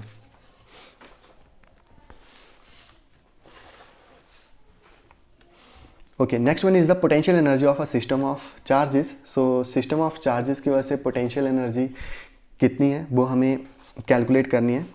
So consider first simple case of two charges Q1 and Q2 with position vector R1 and R2। Suppose कर लिया हमारे पास दो charges हैं, एक charge है Q1, दूसरा charge है Q2, जिनका डिस्टेंस और पोजीशन वेक्टर है R1 R2 relativity to some origin. Let us calculate the work done in building up this configuration. This means that we consider the charges Q1 and Q2 initially at infinity and determine the work done by any external agency to bring these charges to the given location. तो हमने suppose कर लिया initially कि ये दोनों charges Q1 Q2 infinity पे थे. अब मैं इन चार्जेस को उठा के लेके आ रहा हूँ, मीन्स कोई एक्सटर्नल फोर्स लग रही है इन चार्जेस के ऊपर ताकि वो इलेक्ट्रिक फील्ड के अंदर उन चार्जेस को लेके आ जा सके. Suppose first the charge Q1 is brought from infinity to the point R1. तो पहले हमने Q1 पे कोई एक्सटर्नल फोर्स लगाई और उसको जो है वो हम इलेक्ट्रिक फील्ड के अंदर लेके आ गए. There is no external field against which work needs to be done. So अगर मैं इस चार्ज को लेके आऊँ सो मुझे कोई भी work done extra work done नहीं करना पड़ेगा क्योंकि मैं एक्सटर्नल इलेक्ट्रिक फील्ड के अगेंस्ट में वर्क डन नहीं कर रहा हूँ. सो यहाँ पे टोटल वर्क डन जीरो हो जाएगा क्योंकि यहाँ पे कोई भी पोटेंशियल स्टोर नहीं होगा क्योंकि यहाँ पर एक्सटर्नल फील्ड है ही नहीं. ठीक है, सो यहाँ से मैं क्लियर कर देता हूँ. मेरे पास दो चार्जेस हैं, this charge is the Q1, this charge is the Q2. अगर मैं इस चार्ज को उठा के इन्फिनिटी से उठा के यहाँ पे लेके आऊँ, यहाँ पे कोई भी इलेक्ट्रिक फील्ड नहीं है. सो वर्क डन कितना करना पड़ेगा. सो वर्क डन करना पड़ता है हमें अगर इलेक्ट्रोस्टैटिक फील्ड हो, against the electrostatic field work done करना पड़ता है. सो यहाँ पर अब मुझे वर्क डन नहीं करना पड़ेगा क्योंकि इलेक्ट्रिक फील्ड नहीं है. सो यहाँ पर चार्ज को मैं लेके आ गया. अब जब मैंने इस चार्ज को रखा तो इस चार्ज की वजह से पोटेंशियल क्रिएट हो गया. जब मैंने इस चार्ज को उठा के इस पॉइंट पे रखा तो इस चार्ज की वजह से पोटेंशियल क्रिएट हो गया. अब मैं सेकंड चार्ज को जब इस चार्ज के पास लेके आऊँगा तब मुझे सेकंड चार्ज के लिए वर्क डन करना पड़ सकता है. फर्स्ट चार्ज के लिए वर्क डन ज़ीरो था क्योंकि जब मैंने इसको यहाँ से यहाँ तक लाया तो वहाँ लाने के लिए मुझे कोई भी वर्क डन नहीं करना पड़ा क्योंकि यहाँ पर कोई भी इलेक्ट्रिक फील्ड बाहर से पहले से मौजूद नहीं थी. So work done is zero. So potentially इसकी चार्ज की वजह से कितना क्रिएट हो गया, that is the V1 is equal to 1/4 pi epsilon naught Q1 upon R1P. Okay, where R1P is the distance of a point P in a space from the location Q1. Now Q2 को मैं लेके आ रहा हूँ. सो जब मैं Q2 को लेके आऊँगा इन्फिनिटी से इस चार्ज के आसपास रखूँगा सो मुझे वर्क डन क्रिएट करना पड़ सकता है क्योंकि इसकी कोई ना कोई इलेक्ट्रिक फील्ड होगी जिसके अगेंस्ट में मुझे कोई रिपल्सिव फोर्स देखने को मिलेगी. सो Q2 कितना आ जाएगा, that is 1/4 pi epsilon naught Q1 Q2 upon R12 जो कि सेकंड के लिए मुझे वर्क डन करना पड़ा. So this is the work done for second charge.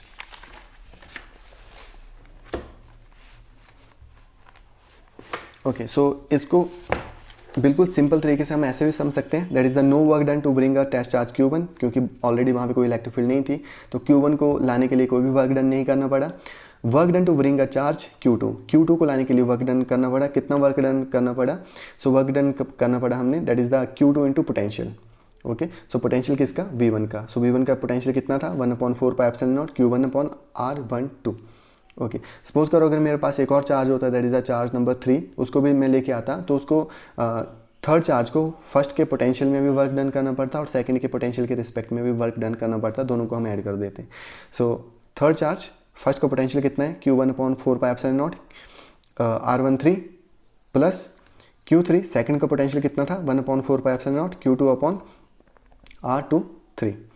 Okay, so total work done कितना हो गया, दैट इज़ द सेकंड को लाने के लिए जो वर्क डन करना पड़ा और थर्ड को लाने के लिए, फर्स्ट को लाने के लिए कोई भी वर्क डन करना नहीं पड़ा था इसलिए हमने इसको कंसीडर नहीं किया. सो टोटल को मैंने ऐड कर दिया और 1/4 पाई एप्सिलॉन नॉट को कॉमन ले लिया. सो मेरे पास कितना आ गया, Q1 Q2 upon R12 plus Q1 Q3 upon R13 plus Q2 Q3 upon R23. So इस तरीके से मैं इसको लिख सकता हूँ, that is the work done is stored in the form of energy. So energy which is equal to 1/4 pi epsilon naught Q1 Q2 upon R12 plus Q1 Q3 upon R13 plus Q2 Q3 upon R23. So ये सारा का सारा जो work done था इन the form of energy हमारे पास store हो गया.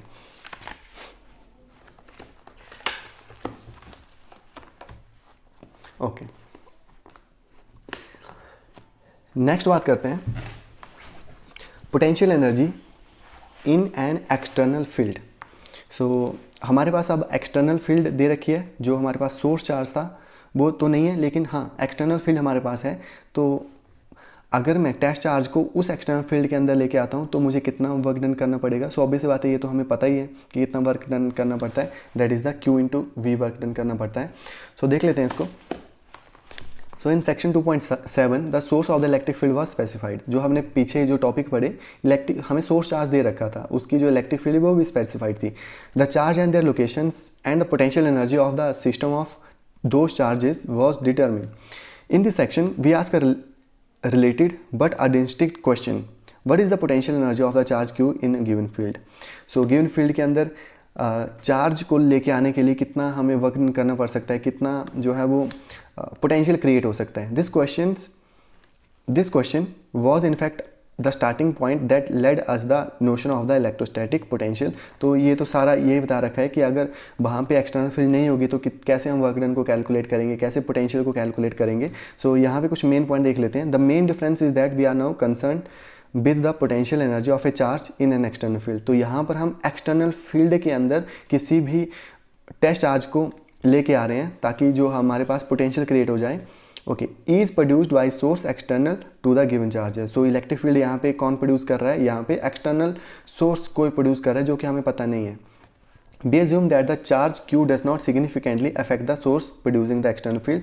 तो ये लाइन तो हमने पहले भी डिस्कस करी. जो हमारे पास टेस्ट चार्ज है वो सोर्स चार्ज की इलेक्ट्रिक फील्ड को इफेक्ट नहीं कर रहा क्योंकि हमने टेस्ट चार्ज को बिल्कुल स्मॉल सा टेस्ट चार्ज कंसिडर किया हुआ है. This is true in if Q is very small. तो यही तभी प्रूव होगा जब हम टेस्ट चार्ज को बिल्कुल स्मॉल सा चार्ज मान के चलेंगे. So by definition V at a point P is the work done in bringing a unit positive charge from infinity to point. So work done कितना करना पड़ेगा, सो इन्फिनिटी से उस टेस्ट चार्ज को लेके आने के लिए वो करना पड़ेगा हमें Q into V.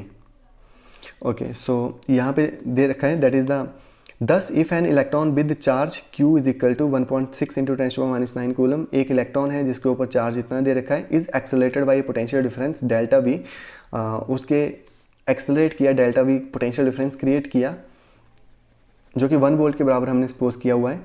It would gain energy of Q delta V. सो ये फॉर्मूला कितनी एनर्जी गेन करता है, Q डेल्टा V के बराबर जो आ जाएगी 1.6 इंटू 10⁻⁹ इंटू इसकी वैल्यू 1 दे रखी थी. सो डेल्टा V की सो टोटल एनर्जी आ गई 1.6 into 10⁻⁹ joule. Okay, joule is the unit of energy. Next one is the potential energy of a system of 2 charges in an external field. अब मेरे पास external field है, 2 charges की वजह से potential energy कितनी create होगी. सो इसको भी देख लेते हैं. सो work done in this step is Q1. So obviously बात है फर्स्ट चार्ज को मैं लेके आऊँगा, सो उसकी वजह से कितनी एनर्जी क्रिएट होगी, वर्क डन कितना करना पड़ेगा, दैट इज़ द Q1B. अगर मैं फर्स्ट चार्ज को इलेक्ट्रिक फील्ड जो कि एक्सटर्नल सोर्स की वजह से प्रोड्यूस हो रही है उसके लिए वर्क डन करना पड़ सकता है. नाउ सेकेंड चार्ज को अब मैं इलेक्ट्रिक फील्ड के अंदर लेके आ रहा हूँ, सो कितना वर्क डन करना पड़ेगा.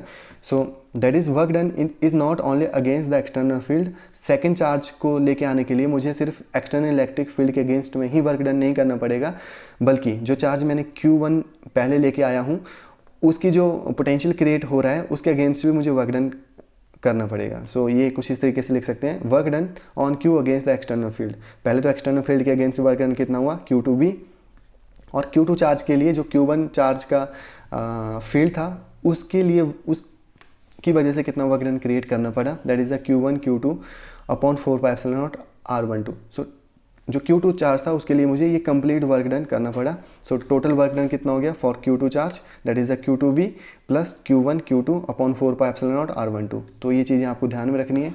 जब मैं Q1 चार्ज को लेके आया सो मेरे को वर्क डन करना पड़ा जितना कि हमारे पास एक्सटर्नल फील्ड थी उसके अगेंस्ट में वर्क डन करना पड़ा. लेकिन जब मैं Q2 चार्ज को लेके आया सो वहाँ पे ऑलरेडी Q1 चार्ज भी प्रेजेंट था, सो उसके अगेंस्ट भी मुझे वर्क डन करना पड़ा और जो एक्सटर्नल फील्ड है उसके अगेंस्ट भी वर्क डन करना पड़ा. So this is the work done against the external field and this is work done against the charge Q1. सो दोनों को जब ऐड किया तो इतना वर्क डन मुझे दूसरे चार्ज को लाने के लिए करना पड़ा. सो जब मैं टोटल पोटेंशियल एनर्जी कैलकुलेट करूँगा ऑफ द सिस्टम, सो मैं तीनों को ऐड कर दूंगा, that is first second and third. So ये 2 चार्जेस को लाने के लिए इन एक्सटर्नल सोर्स और एक्सटर्नल फील्ड मुझे इतना वर्क डन करना पड़ा, that stored in the form of potential energy. So I hope this is clear.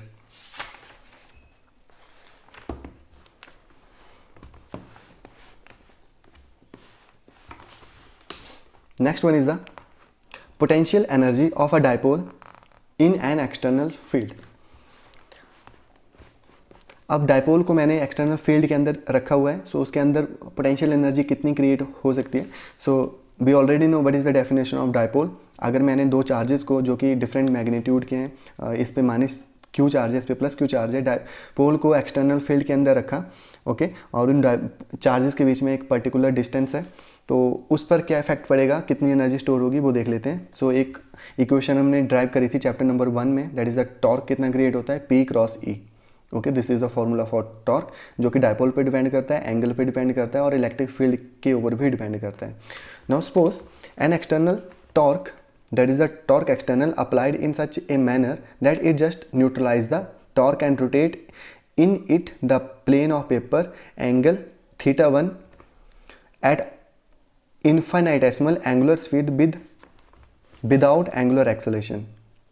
The amount of work done by the external torque will be given by, okay, so मैं suppose कर रहा हूँ कि ये angle theta था, अब मैं इस टॉर्क को थोड़ा सा रोटेट कर रहा हूँ, ओके, थीटा नहीं, अब मैं थीटा नॉट से थीटा 1 एंगल रोटेट कर रहा हूँ, तो कितना पोटेंशियल एनर्जी इसमें स्टोर हो सकती है और कितना वर्क डन करना पड़ सकता है, क्योंकि वर्क डन से ही हमारे पास एनर्जी आएगी। अब इस टॉर्क को थोड़ा सा, इस डायपोल को थोड़ा सा रोटेट कर रहा हूँ तो वर्क डन करना पड़ेगा, तो थीटा 1 एंगल से थीटा 2 एंगल तक मैं रोटेट कर रहा हूँ, सो वर्क डन कितना आ गया, that is the theta naught to theta 1।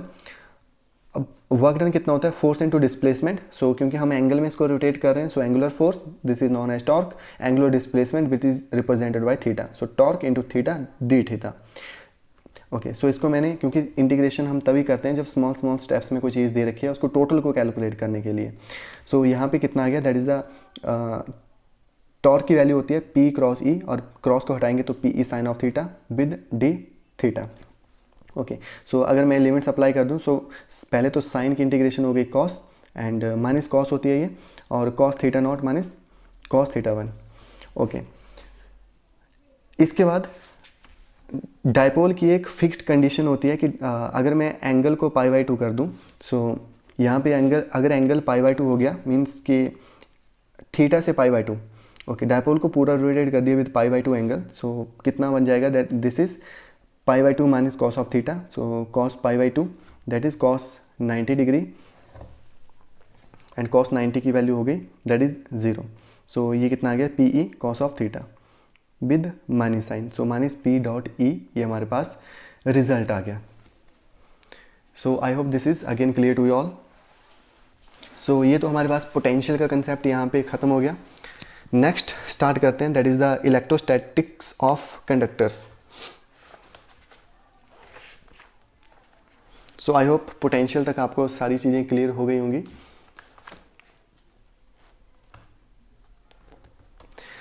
Okay, so conductors and insulators were described briefly in chapter 1। So conductor insulator के बारे में हमने चैप्टर 1 में भी डिस्कस किया था। So conductors contain mobile charge carriers in metallic conductors, these charge carriers are electrons. So mobile means जो move करते हैं, एक पॉइंट टू दूसरे पॉइंट तक मूव कर सकते हैं, okay. So mobile charge carriers conductors के ऊपर होते हैं। मेटालिक कंडक्टर में हमने पढ़ा था कि इलेक्ट्रॉन्स इस तरीके के मोबाइल चार्ज कैरियर होते हैं। In a metal the outer electrons part away from their atoms. Metal की बात करें, सो जो बैलेंस हमारे पास इलेक्ट्रॉन होता है वो इस तरीके का मूवेबल का काम करता है, मीन्स वो फ्री होता है मूव करने के लिए। These electrons are free within the metal but not free to leave the metal. So ये इलेक्ट्रॉन जो है वो मेटल के अंदर तो फ्री होते हैं, लेकिन मेटल को इस तरीके से छोड़ नहीं सकते। The free electron from a kind of gas, they collide with each other and with ions and move randomly in different directions. So जो ये फ्री इलेक्ट्रॉन्स होते हैं वो रैंडमली मूव करते हैं और दूसरे आयंस के साथ कोलाइड करते रहते हैं।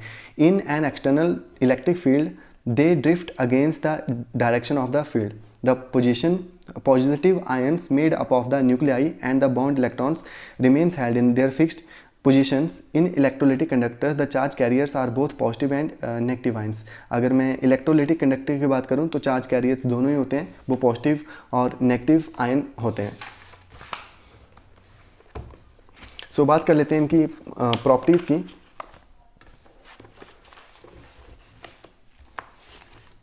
First properties, inside a conductor the electrostatic field is zero. Conductor के अंदर इलेक्ट्रोस्टैटिक फील्ड जीरो होती है।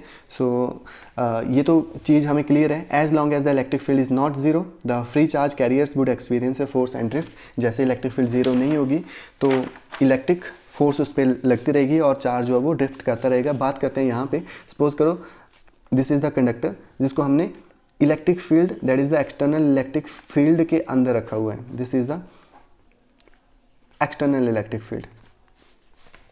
अभी यहाँ पे होगा क्या, कंडक्टर के अंदर भी फ्री इलेक्ट्रॉन्स हैं और ये भी इलेक्ट्रिक फील्ड में डायरेक्शन है फ्रॉम पॉजिटिव टू नेगेटिव।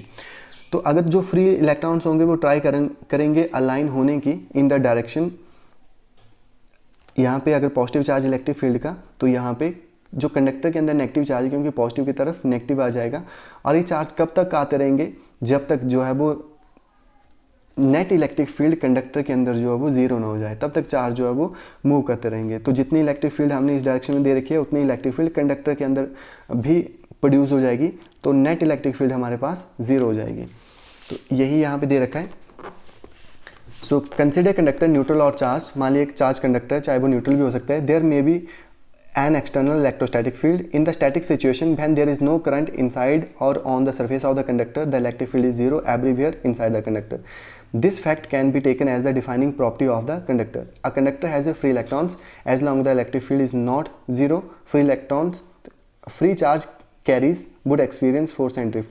जब तक कंडक्टर के अंदर इलेक्ट्रिक फील्ड जीरो नहीं होती, तब तक सारे के सारे जो चार्ज हैं कंडक्टर के अंदर वो ड्रिफ्ट होते रहेंगे। कब तक ड्रिफ्ट होंगे, जब तक सारा का सारा इलेक्ट्रिक फील्ड जो है वो अपोजिट इलेक्ट्रिक फील्ड के बराबर न बन जाए। In the static situation the free charge have no distribution themselves that the electric field is zero everywhere inside. Electrostatic field is zero inside the conductor. So एक point तो आपको ये ध्यान में रखना है कि कंडक्टर के अंदर इलेक्ट्रोस्टैटिक फील्ड जीरो होती है। दूसरा, at the surface of the charge conductor electrostatic field must be normal to the surface at every point. तो ये तो हमने जहाँ पे इक्विपोटेंशियल सरफेस डिस्कस किया था, वहाँ पे भी चीज़ डिस्कस करी थी कि जो इलेक्ट्रोस्टैटिक फील्ड है वो नॉर्मल होगी बाहर के सरफेस में, क्योंकि अगर वो नॉर्मल नहीं होगी तो एक कोई ना कोई एक कंपोनेंट बन जाएगा और वो कंपोनेंट चार्जेस को आगे फोर्स लगाने की कोशिश करेगा, जिसकी वजह से चार्ज मूव करेंगे और हमें करंट देखने को मिल सकता है। सो ये भी चीज़ क्लियर हो गई। Third one is the interior of the conductor can have no excess charge in the static situation. तो कंडक्टर के इंटीरियर में कोई भी एक्सेस चार्ज नहीं होता स्टैटिक सिचुएशन में। तो ये चीज़ हमने फर्स्ट में क्लियर कर ली। क्यों? क्योंकि तब तक चार्ज के ऊपर फोर्स लगती रहेगी जब तक जो बाहर से हमने इलेक्ट्रिक फील्ड अप्लाई करी है और जो अंदर से इलेक्ट्रिक फील्ड अप्लाई करी है दोनों फील्ड बराबर ना हो जाएं। इट मीन्स नेट रिजल्टेंट अंदर जीरो ना हो जाए, तब तक फोर्स लगती रहेगी। Okay, so if the excess charge can reside only on the surface. अगर एक्सेस चार्ज होगा तो वो सिर्फ सरफेस के ऊपर होगा, कंडक्टर के अंदर कोई भी एक्सेस चार्ज नहीं होगा। This means there is no net charge at any point inside the conductor and any excess charge must reside at the surface. So conductor के अंदर कोई चार्ज नहीं होगा, सिर्फ कंडक्टर के सरफेस के ऊपर जो चार्ज रहेगा। नेक्स्ट बात करते हैं, electrostatic potential is constant through out the volume of the conductor and has the same value on its surface. जो पोटेंशियल है वो कंडक्टर के अंदर बिल्कुल उसकी वैल्यू कांस्टेंट होती है। क्यों?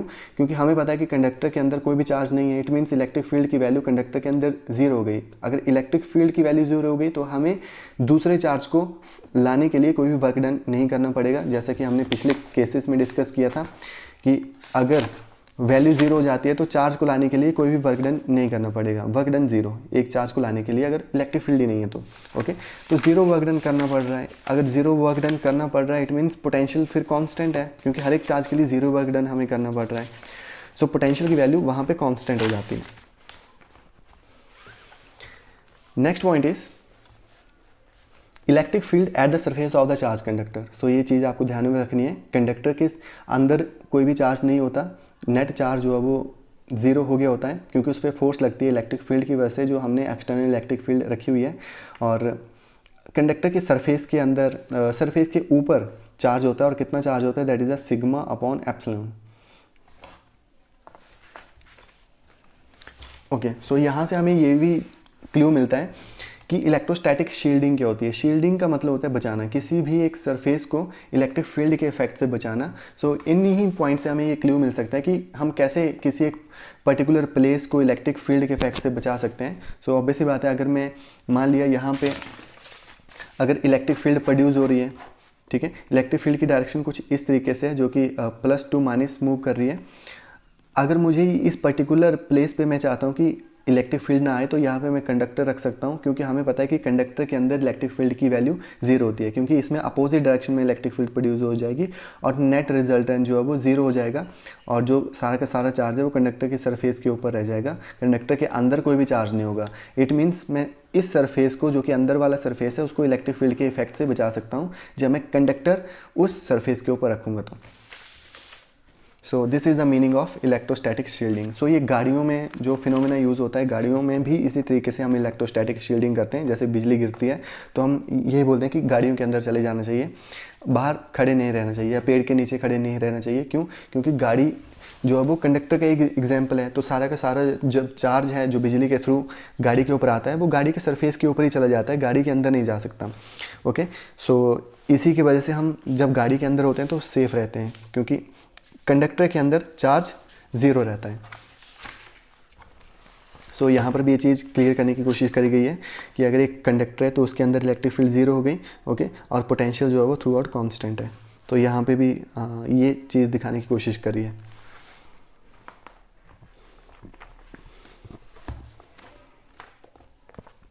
ओके, सो ये चीज़ तो हमें क्लियर हो गई कि कंडक्टर के अंदर इलेक्ट्रिक फील्ड 0 होती है। तो नेक्स्ट हम देख लेते हैं कि डायलैक्ट्रिक्स के अंदर भी इलेक्ट्रिक फील्ड 0 होती है। So dielectrics and polarization. So dielectrics क्या होते हैं, पहले ये देख लेते हैं। So dielectrics are non conducting substances. Dielectrics जिनमें नॉन कंडक्शन होता है, कंडक्शन के जो कंडक्टर के अपोजिट होते हैं, that is the non conductor. So dielectrics उनका एग्जाम्पल है। In contrast, the conductors, they have no or negligible number of charge carriers. Recall from the section 2.9 what happens when a conductor is placed in an external electric field. तो आपको पता है कि जैसे ही हम conductor को electric field के अंदर रखते हैं, कंडक्टर पे क्या इफेक्ट पड़ता है। The free charge carriers move and charge distribution in the conductor adjust itself in such a way that the electric field due to induced charges opposes the external field within the conductor.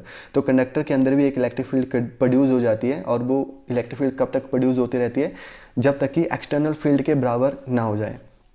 This happens until in the static situation the two fields cancel each other and the net electrostatic field in the conductor is 0।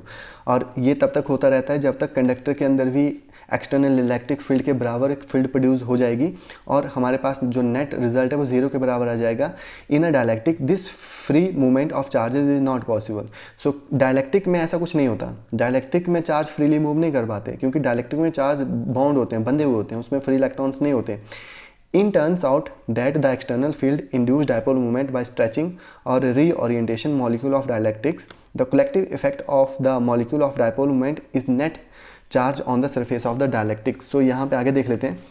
Unlike in a conductor, however, the opposing field so induced does not exactly cancel the external field. जैसे मैं dielectric को external electric field के अंदर रखता हूँ, सो dielectric में उतनी electric field opposite direction में क्रिएट नहीं हो पाती कि वो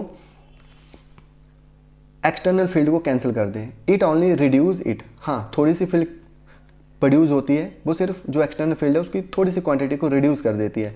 the extent of the effect depend on the nature of the dielectric. ये कितनी वैल्यू रिड्यूस होगी एक्सटर्नल फील्ड की डिपेंड करता है डायलैक्ट्रिक के नेचर के ऊपर। To understand the effect we need to look at the charge distribution of the dielectric at the molecular level.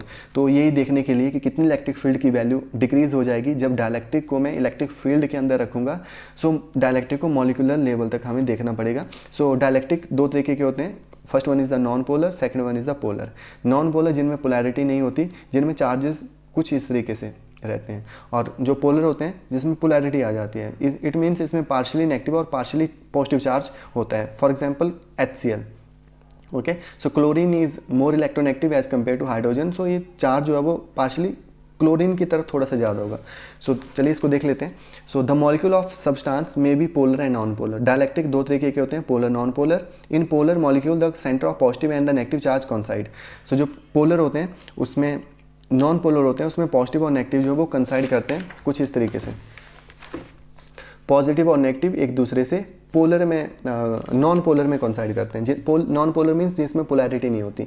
Okay, and this is the example of polar molecule जिनमें polarity है, तो ये centre कॉन्साइड नहीं कर रहे हैं, ये नेगेटिव थोड़ा सा दूर है और पॉजिटिव, और इनकी ओरिएंटेशन भी इस तरीके से रखी गई है, लेकिन ये बिल्कुल स्फेरिकल शेप में है, ये भी चीज़ आपको ध्यान में रखनी है। और लेकिन ये स्फेरिकल शेप में नहीं है, ये प्लस थोड़ा सा दूर है और नेगेटिव थोड़ा सा दूर है। तो ये एग्जाम्पल आ गया नॉन पोलर का, ये एग्जाम्पल आ गया पोलर का। ये कब होता है? जब हमने इलेक्ट्रिक फील्ड को अप्लाई नहीं करा होता है, लेकिन जैसे हमने इलेक्ट्रिक फील्ड को अप्लाई कर दिया, मीन्स इलेक्ट्रिक फील्ड की वैल्यू 0 नहीं है अब, तो ये जो चार्ज है, क्योंकि हमें पता है कि यहाँ पे इलेक्ट्रिक फील्ड की वैल्यू पॉजिटिव होगी और इस साइड पे नेगेटिव होगी, तो जो डायलैक्ट्रिक है नॉन पोलर का, उसका नेगेटिव इलेक्ट्रिक फील्ड के पॉजिटिव की तरफ जाने की कोशिश करेगा और यहाँ पर भी नेगेटिव पॉजिटिव की तरफ जाने की कोशिश करेगा। मीन सारे के सारे डायपोल धीरे धीरे अपने आप को अलाइन करने की कोशिश करेंगे in the direction of the applied electric field. Same in the case of polar molecule. So polar molecule में भी हम देख सकते हैं पॉजिटिव और नेगेटिव चार्ज कुछ इस तरीके से होते हैं जब इलेक्ट्रिक फील्ड अप्लाई नहीं करी होती, लेकिन जैसे हमने इलेक्ट्रिक फील्ड अप्लाई कर दी, सो पॉजिटिव नेगेटिव चार्ज कुछ इस तरीके से ओरिएंटेशन उनकी हो जाती है, नेगेटिव चार्ज इस डायरेक्शन में आ जाता है क्योंकि यहाँ पे इलेक्ट्रिक फील्ड का पॉजिटिव है। सो यहाँ पर बिल्कुल यही समझाने की कोशिश करिए।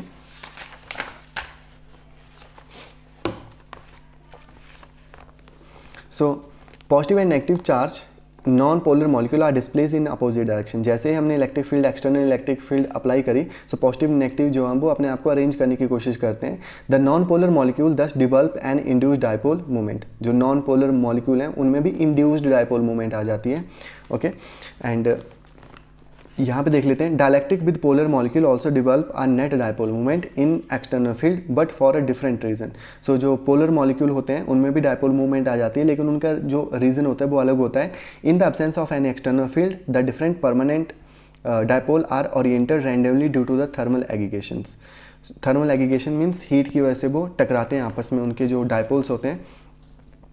When the total dipole movement is 0, when an external field is applied, the individual dipole moments tends to align with the field। जैसे हमने एक्सटर्नल फील्ड अप्लाई कर दी पोलर मॉलिक्यूल के लिए, तो जो सारे के सारे जो चार्जेस थे वो उन्होंने अपने आप को कोशिश करी अलाइन करने की in the direction of applied electric field, इसलिए उसमें भी इलेक्ट्रिक फील्ड प्रोड्यूस हो गई।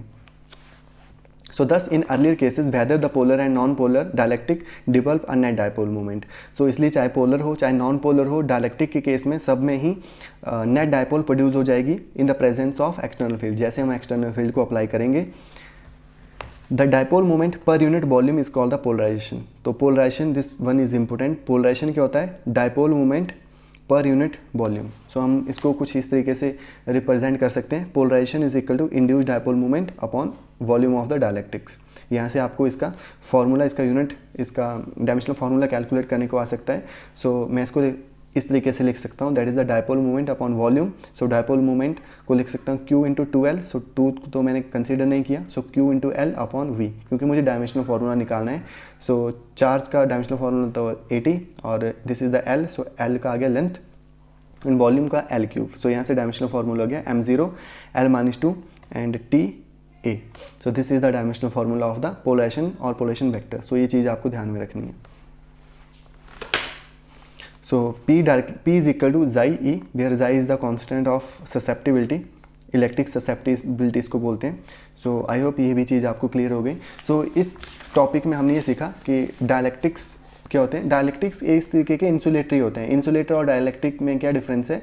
इंसुलेटर जब हमने उनको इलेक्ट्रिक फील्ड में नहीं रखा होता और वो डायलेक्ट्रिक ही बन जाते हैं जब हम उनको इलेक्ट्रिक फील्ड में रखते हैं। सो जब इंसुलेटर को इलेक्ट्रिक फील्ड में रखते हैं तो वो डायलेक्ट्रिक बन जाते हैं। और डायलेक्ट्रिक दो तरीके के हमने कंसीडर किए, that is the polar and non polar. Polar means जिनमें पोलैरिटी होती है, जिनमें चार्जेस होते हैं, एंड नॉन पोलर जिसमें पोलैरिटी नहीं होती, चार्जेस नहीं होते, जिनका सेंटर ऑफ मास कोइंसाइड करता है पॉजिटिव और नेगेटिव एक दूसरे के साथ। तो पोलर को कुछ हम इस तरीके से बना सकते हैं और नॉन पोलर को हम कुछ इस तरीके से बना सकते हैं।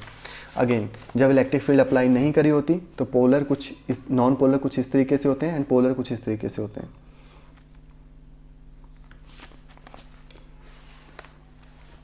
This is example of non polar and this is the example of polar. So I hope this is clear. Next one is the capacitor and capacitance. So this one is the important concept. Capacitor क्या होता है? सो ये चीज़ आपको ध्यान में रखनी है। कैपेसिटर और कैपेसिटेंस दोनों ही अलग चीज़ें हैं। सो कैपेसिटर होता है जो चार्ज को स्टोर करता है in the form of energy, और जो एनर्जी को स्टोर करता है in the form of charge. यहाँ पे देख लेते हैं definition. So capacitor is a system of two conductor separated by an insulator. ठीक है, सो दो कंडक्टर को हमने इंसुलेटर से सेपरेट किया। For example this is the first capacitor, this is the first conductor, this is the second conductor, और बीच में air insulator का काम कर रही है, तो ये जो है वो कैपेसिटर बन गया। फर्स्ट कंडक्टर को सेकंड कंडक्टर एयर के साथ सेपरेट किया तो एक कैपेसिटर बन गया। The conductor have charges Q1 and Q2 and potential V1 and V2। Usually in practice, the two conductors have charges Q and minus Q with potential difference V is equal to V1 minus V2 between them. We shall consider only this kind of charges configuration of the capacitor. So देख लेते हैं, the total charge of the capacitor is 0. अब हमने क्या किया, इन पे charge लाने की कोशिश करी। ओके, सो हमने इनको बैटरी से कनेक्ट कर दिया। बैटरी क्या करती है, चार्ज को डिस्प्लेस करती है सिर्फ। सो बैटरी ने यहाँ से नेगेटिव चार्ज को उठा के इस यहाँ पे भेज दिया और इस पे आ गया positive charge. Okay, so positive और नेगेटिव चार्ज की वजह से यहाँ पे पोटेंशियल क्रिएट हो गया। तो देख लेते हैं, आगे पढ़ लेते हैं। The electric field in the region between the conductor is proportional to the charge Q. जो भी इलेक्ट्रिक फील्ड बीच में रीजन बन रहा है वो कितना होगा, जितना कि चार्ज होगा। अगर चार्ज ज़्यादा होगा तो इलेक्ट्रिक फील्ड ज़्यादा होगी, अगर चार्ज कम होगा तो इलेक्ट्रिक फील्ड भी कम होगी। That is if the charge on the capacitor is say double, the electric field will also be double at every point. अगर चार्ज डबल हो गया, इलेक्ट्रिक फील्ड भी डबल हो जाएगी, क्योंकि चार्ज के ऊपर ही इलेक्ट्रिक फील्ड डिपेंड कर रही है। This follows from the direct proportionality between field and charge implies the Coulomb's law and the superposition principle. Now potential difference B is the work done per unit positive charge in taking a small test charge from the conductor 2 to 1 against the field. Consequently V is proportional to Q and the ratio of Q is constant. हम ये बोल सकते हैं कि charge जो है directly proportional कर रहे हैं पोटेंशियल के ऊपर। अगर मैं इस डायरेक्टली प्रोपोर्शनल के साइन को हटाऊं सो Q आ जाएगा C V के बराबर, और यहाँ से अगर मैं C को निकालूं सो C कितना आ जाएगा, Q upon V। So this is the very important, ये भी चीज़ आपको ध्यान में रखनी है। That is the C is equal to Q upon V. So C is equal to Q upon V. So the constant C is called the capacitance of the capacitor. C is independence of Q or V. As stated above, the capacitance C depend only on जो capacitance होती है वो charge की वो एक तरीके से हम बोल सकते हैं कि वो Q और V पर डिपेंड नहीं करती, वो डिपेंड करती है जो हमारा कैपेसिटर है उसके साइज़ के ऊपर। सो कैपेसिटेंस को हम देख लेते हैं होता क्या है। फॉर एग्जांपल हम बोल सकते हैं कि जैसे एक बाल्टी है, सो बाल्टी के अंदर हमने पानी भरा है। ओके, अगर मैं पानी कम भी कर दूं तब भी इस बाल्टी की कैपेसिटी तो पानी भरने की उतनी है। ठीक है, सो इस बाल्टी को मैं कंपेयर कर सकता हूँ कैपेसिटेंस से। सो कैपेसिटेंस क्या होता है, कैपेसिटेंस डिपेंड कर रहा है इसकी शेप कैसी है, इसका साइज़ कैसा है, ये कितना पानी स्टोर कर सकता है। ऐसा नहीं कि इसके अंदर चार्ज कितना है, इसका पोटेंशियल कितना है, इसके अंदर पानी कितना भरा है, उसके ऊपर नहीं डिपेंड कर रहा। कैपेसिटेंस डिपेंड कर रहा है सिर्फ इसका शेप साइज़, ठीक है, उसके ऊपर।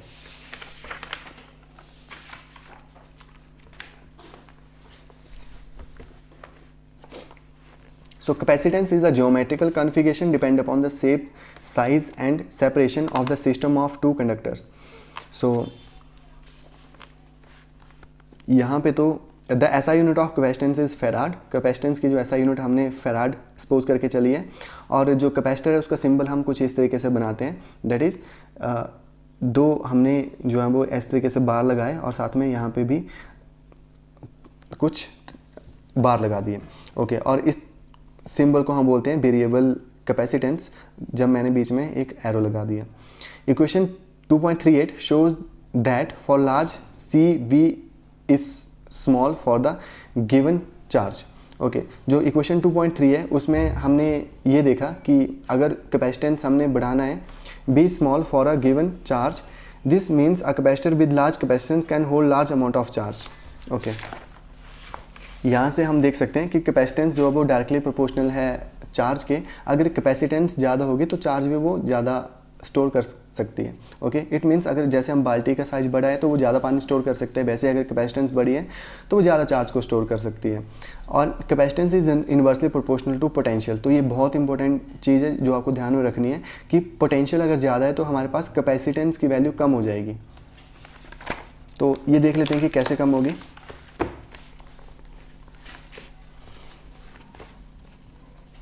सो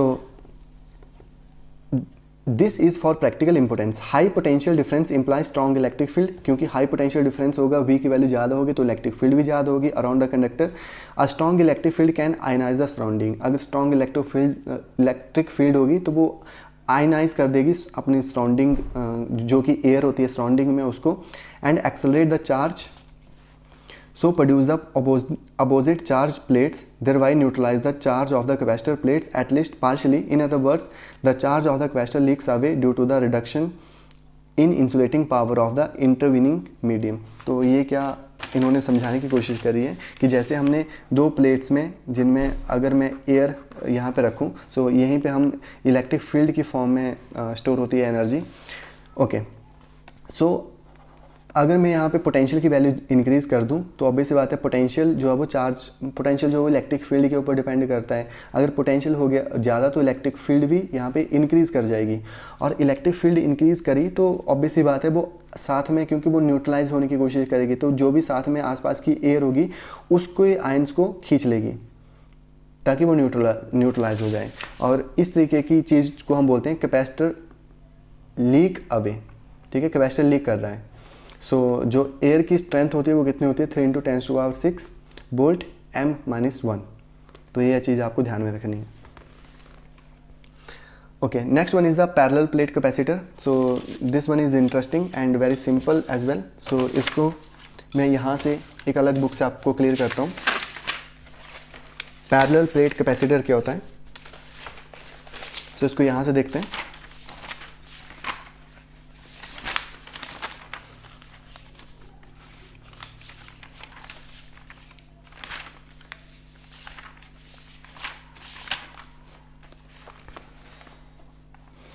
So parallel plate capacitor consists of two equally and oppositely charged plates of equal area.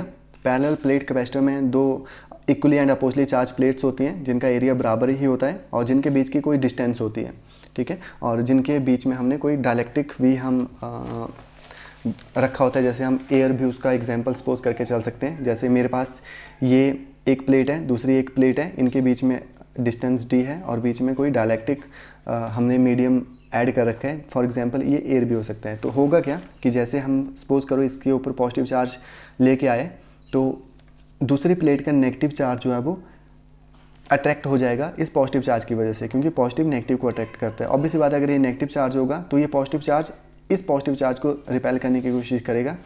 Okay, so ये पॉजिटिव चार्ज में रिपल्शन होगी, इसलिए पॉजिटिव चार्ज ये वाला दूसरे साइड आ जाएगा और नेगेटिव चार्ज जो है वो एक साइड में रह जाएगा। अब हम क्या करेंगे, हम चाहते हैं कि इस प्लेट में ज़्यादा से ज़्यादा पॉजिटिव चार्ज को इकट्ठा कर सकें। तो अगर ये नेगेटिव चार्ज क्योंकि इस चार्ज को रिपेल कर रहा है, ये पॉजिटिव चार्ज इस पॉजिटिव चार्ज को रिपेल कर रहा है, सो अगर ये पॉजिटिव चार्ज को मैं कहीं किसी न किसी मेथड से गायब कर दूं, सो यहाँ पर मैं और ज़्यादा जो है वो पॉजिटिव चार्ज भर सकता हूँ, क्योंकि यहाँ पर फिर रिपल्शन नहीं होगी। तो मैं क्या कोशिश करूँगा, मैं इसको अर्थ करने की कोशिश करता हूँ। ठीक है, जब ये अर्थ हो गया तो ये पॉजिटिव चार्ज जो है वो अर्थ में मूव कर गया, और ये नेगेटिव चार्ज क्यों नहीं मूव करा, क्योंकि ये पॉजिटिव चार्ज ने इस नेगेटिव चार्ज को अट्रैक्ट करके रखा हुआ है। तो ये नेगेटिव चार्ज इसी सरफेस के ऊपर रह गया और मैं इस प्लेट के ऊपर और ज़्यादा चार्ज भर सकता हूँ। सो ये है प्रिंसिपल पैरेलल प्लेट कैपेसिटर का। So capacitance of a charge conductor is increase by bringing another uncharge conductor connected to the earth near it when some non-conducting medium is placed between them. So capacitance of a charge conductor को हम increase कर सकते हैं कैसे, जैसे मैं दूसरा जो है वो कंडक्टर इसके पास लेके आया और उसके एक फेस को मैंने अर्थ कर दिया, तो ये पॉजिटिव चार्ज अर्थ के अंदर चला गया, नेगेटिव चार्ज ने और ज़्यादा पॉजिटिव चार्ज को खींचा, तो ये जो पॉजिटिव चार्ज है इस साइड और आ गया और इस वाले सरफेस पे मैं और ज़्यादा पॉजिटिव चार्ज को ऐड कर सकता हूँ। So I hope this is clear.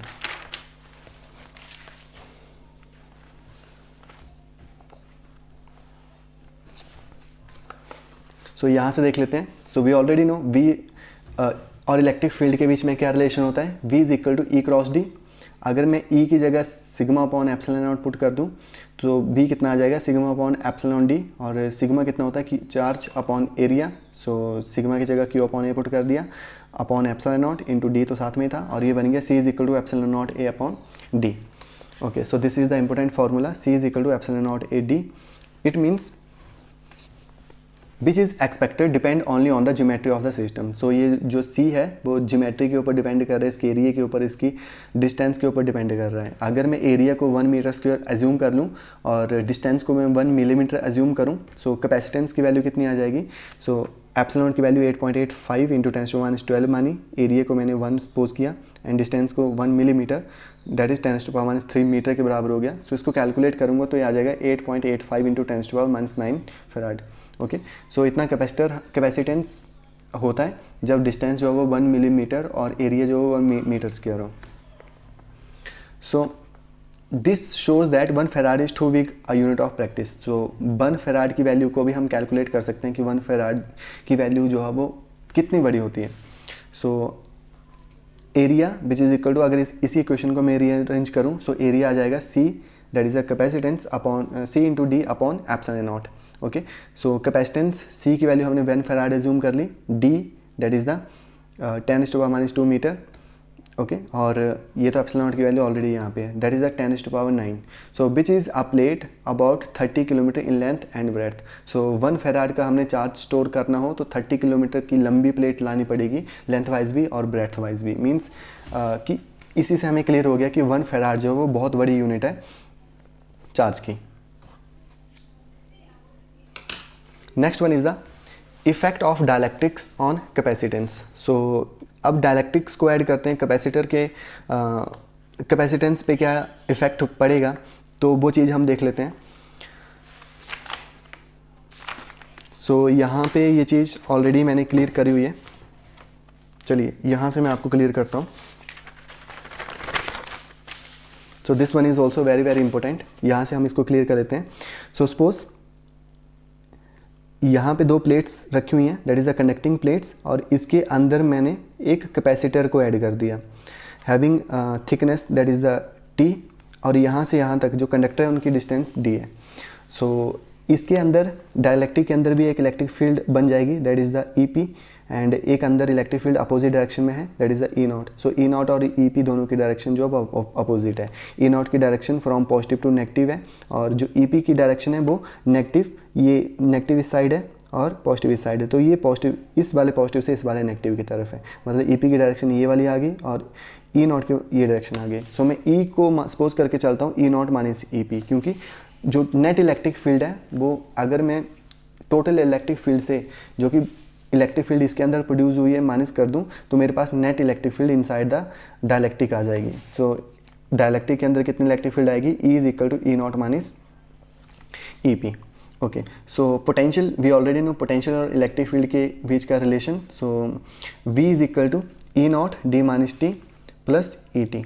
Okay, so ये ई नॉट कहाँ से आया? This is the electric field. E not को मैंने डी माइनस टी से, अगर मैं पूरे डी से ये टी माइनस कर दूँ तो मेरे पास सिर्फ ये और ये वाला, यहाँ पे भी इलेक्ट्रिक फील्ड स्टोर होगी और पोटेंशियल स्टोर होगा। So potential is equal to electric field into distance. सो सिर्फ ये वाला डिस्टेंस प्लस इसके अंदर इलेक्ट्रिक फील्ड अलग से स्टोर है। सो इसकी थिकनेस कितनी है? That is the T. So T, और यहाँ पे ई कहाँ से आया? ई जो है वो ई नॉट माइनस ई पी है, ठीक है। सो ये टोटल पोटेंशियल जो है वो इसके अंदर आ गया between this 2 charge plates of the capacitor. Okay, so यहाँ से मुझे यहाँ पे भी ई नॉट की वैल्यू लानी है। सो मैं एक रिलेशन यूज़ करूँगा यहाँ पे, E is equal to E naught upon K. Okay, so E की जगह मैं E naught upon K put कर रहा हूँ। सो ई नॉट अपॉन के, तो ई नॉट यहाँ भी है, ई नॉट यहाँ भी है, दोनों कॉमन आ जाएंगे। सो ई नॉट यहाँ पे क्या बच गया? That is the D minus T plus T upon K. So E naught की value sigma upon epsilon not a होती है, जो कि हमने पहले भी यूज़ करी, और सिग्मा की जगह मैं क्यू अपॉन ए यूज़ कर रहा हूँ। सो ये वैल्यू ई नॉट की कितनी बन जाएगी? Q upon A epsilon nought. So E की नॉट की जगह मैंने Q not upon A epsilon nought use कर लिया, D minus T plus T upon K यहाँ पे ऑलरेडी बच गया। Okay, so next one is, ये तो वैल्यू आ गई मेरे पास पोटेंशियल की। सो मैं अब कैपेसिटर यूज़ करूँगा। सो कैपेसिटर का फॉर्मूला क्या होता है? That is C is equal to Q upon V. So Q की वैल्यू यहाँ पे रख दी, और v की वैल्यू ऑलरेडी हमने जो प्रीवियस इक्वेशन थी ये वाली यहाँ से पुट कर दी v की value. Okay, so A epsilon not जो तो था वो न्यूमरेटर में चला जाएगा और ये सारे डिनोमिनेटर में चले जाएंगे। सो q से q कैंसिल हो जाएगा। सो इस q से ये वाला q कैंसिल हो गया, बचा क्या? That is the A epsilon nought D minus T plus T upon K. Okay, so यहाँ से मैं डी अगर कॉमन ले लूँ सो इक्वेशन कुछ इस तरीके से बन जाएगी। बस आपको इतनी सी इक्वेशन में ध्यान में रखनी है, C is equal to A epsilon nought D 1 minus T upon D plus T upon D K. This one is the very very important relation. So ये चीज़ आपको ध्यान में रखनी है। यहाँ से स्पेशल केस भी पेपर में आते हैं कि अगर टी को मैं डी के बराबर ले लूँ, मीन्स जो डायलैक्ट्रिक है उसकी थिकनेस बिल्कुल एग्जैक्ट जो है वो डी के बराबर ले लूँ, मीन्स ये थिकनेस इंक्रीज़ होके ये सारा स्पेस कवर कर ले, टी और डी बराबर हो जाएं। तो यहाँ पर मैंने ये चीज़ें एक्सप्लेन कर रखी हैं कि अगर टी डी के बराबर हो गया तो क्या होगा। सो सी कितना आ जाएगा, दैट इज़ द, ये हमारे पास इक्वेशन ऑलरेडी थी। यहाँ पर मैं टी की जगह भी डी पुट कर रहा हूँ, सो टी की जगह डी पुट कर रहा हूँ। सो यहाँ पे टी था, डी पुट कर दिया, यहाँ पे भी टी था, डी पुट कर दिया। सो ये डी से डी कैंसिल हो गया और ये डी से ये वाला डी कैंसिल हो गया।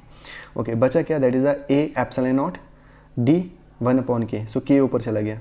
ओके, सो के ए एप्सिलॉन नॉट डी, सो ये तो हमें ऑलरेडी पता है, ये तो कैपेसिटेंस है। सो मैं यूज़ कर सकता हूँ, that is the, so new capacitance कितनी आ गई, दैट इज़ द के टाइम इंक्रीज़ हो जाएगी जो कि हमारी इनिशियल कैपेसिटेंस थी। अगर मैं डायलैक्ट्रिक्स को इंट्रोड्यूस करूं बीच में और जो टी है वो डी के बराबर हो जाए तो हमारी जो कैपेसिटेंस है वो इंक्रीज़ हो जाती है। नेक्स्ट वन इज़, अगर मैं टी को dy2 कर दूं उससे क्या होगा, तो मेरे पास ये रिलेशन था, अब मैं टी की जगह dy2 पुट कर रहा हूँ। सो यहाँ पे टी था, यहाँ पे dy2 पुट कर दिया, यहाँ पे भी टी था, यहाँ पे dy2 पुट कर दिया। ओके, सो ये डी से डी, यहाँ पे ये डी से डी कैंसिल हो गया, यहाँ से भी ये डी से डी कैंसिल हो गया।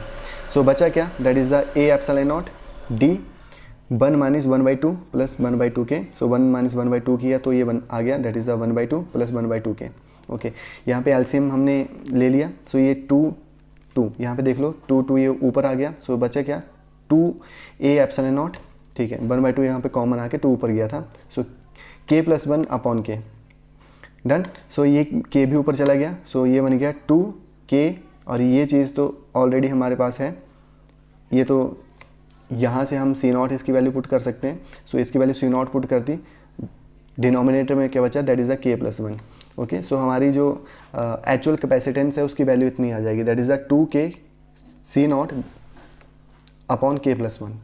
So I hope this is again clear to you all.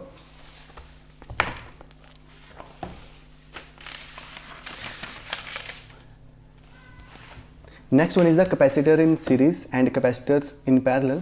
So series में कैपेसिटर को कैसे ऐड करते हैं, कैपेसिटर एक के बाद दूसरा, दूसरे के बाद तीसरा, तीसरे के बाद चौथा। सो सीरीज़ में जब कैपेसिटर को ऐड करेंगे आपने एक ही चीज़ में ध्यान में रखनी है कि जो सारे के सारे कैपेसिटर हैं वो बैटरी के साथ डायरेक्ट कनेक्टेड नहीं होते।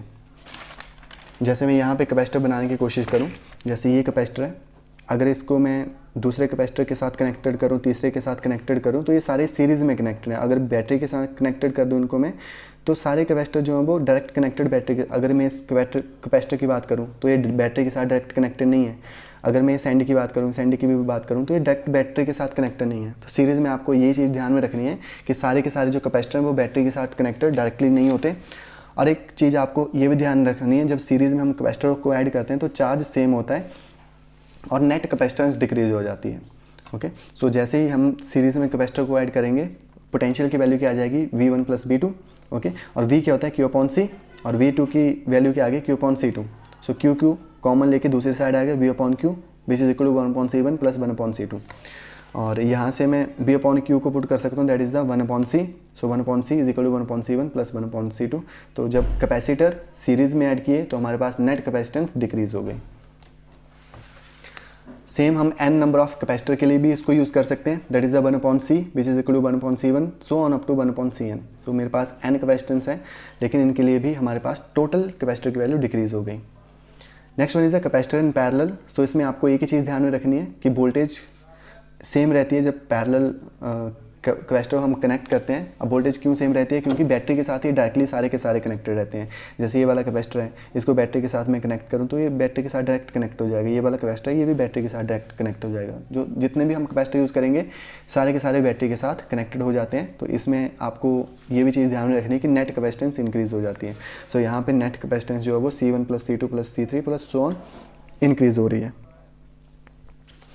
Okay, so next one is ये एक थोड़ा सा इंपॉर्टेंट पार्ट है, अभी चैप्टर का एंड होने वाला है, इसके बाद एक ही टॉपिक बचता है। तो इस क्वेश्चन को भी मैं करवा देता हूँ। यहाँ से आपको MCQ में भी क्वेश्चन आ सकते हैं कि जैसे हमने कैपेसिटर के अंदर डायलेक्ट्रिक को ऐड कर दिया, कैपेसिटर के अंदर जो है वो डायलेक्ट्रिक को हटा दिया या बैटरी को जो है वो बंद कर दिया, तो हमारे कैपेसिटेंस की वैल्यू या इलेक्ट्रिक फील्ड की वैल्यू या एनर्जी की वैल्यू या चार्ज की वैल्यू पर क्या डिफरेंस पड़ता है, तो वो देख लेते हैं। सो एक टेबल आपने इस तरीके से बना लेना। ये हमारा डाटा है जिसमें charge, electric field, potential difference, capacitance and energy को हमने लिख रखा है। यहाँ पे विदाउट डायलेक्ट्रिक, जब डायलेक्ट्रिक को ऐड नहीं किया है तब चार्ज कैसा रहेगा, फील्ड कैसी रहेगी, डिफरेंस कैसा रहेगा, कैपेसिटेंस कैसा रहेगा, वो सारी चीज़ें देखेंगे। With dielectric battery removed, dielectric भी ऐड किया है और बैटरी को लेकिन रिमूव कर दिया, तो हमारे चार्ज पे क्या इफेक्ट पड़ेगा, इलेक्ट्रिक फील्ड पे क्या इफेक्ट पड़ेगा, ये चीज़ें देखनी है। With dielectric battery connected, dielectric भी लगा है और बैटरी भी कनेक्टेड है, तब क्या इफेक्ट होगा वो चीज़ें हमने देखनी है। तो यहाँ से देख लेते हैं। सो ऑब्वियस सी बात है, जब डायलेक्ट्रिक नहीं होगा तो चार्ज वो क्यू नॉट होगा, इलेक्ट्रिक फील्ड ई नॉट होगी, पोटेंशियल डिफरेंस बी नॉट होगा, कैपेसिटेंस का जो हमने फॉर्मूला पढ़ा Q not upon V nought होगा, energy that is 1/2 C nought V nought square. ये एक फॉर्मूला है जो हम नेक्स्ट टॉपिक में देखेंगे, आप फिलहाल इतना याद कर लो। जो एनर्जी है दैट इज़ यू से रिप्रेजेंट कर रहे हैं, so 1/2 C nought V nought square. Okay, so with dielectric battery removed, अब डायलेक्ट्रिक तो है लेकिन बैटरी को हमने रिमूव कर दिया, तो ऑब्वियस सी बात है चार्ज तो उतना ही रहेगा, लेकिन इलेक्ट्रिक फील्ड, डायलेक्ट्रिक ऐड करने से क्या होता है, इलेक्ट्रिक फील्ड कम हो जाती है। ठीक है, तो यहाँ पे इलेक्ट्रिक फील्ड जो है वो कम हो गई। अब इलेक्ट्रिक फील्ड कम हो गई तो पोटेंशियल कम हो जाएगा। ठीक, अब ई को हम ई नॉट बाई के पुट करेंगे और बी को वी नॉट बाई के। सो कैपेसिटेंस क्या होता है, that is the Q not upon V naught, but Q naught की वैल्यू तो क्यू नॉट ही है, लेकिन वी नॉट की जगह मैंने वी की जगह वी नॉट बाई के पुट कर दिया, सो वी नॉट बाई के। सो ये बन गया के ऊपर आ गया, तो K Q not upon V naught means Q not upon V naught को मैं सी नॉट पुट कर सकता हूँ। सो के सी नॉट वैल्यू आ गई कैपेसिटेंस की। इट मीन्स जो नेट कैपेसिटेंस है डायलेक्ट्रिक ऐड करने से और बैटरी रिमूव करने से वो इंक्रीज हो जाती है। बैटरी से हम चार्ज को देख लेते हैं। So U is equal to 1/2 C V square, C की जगह मैंने पुट कर दिया that is the capacitance K Q nought K C not.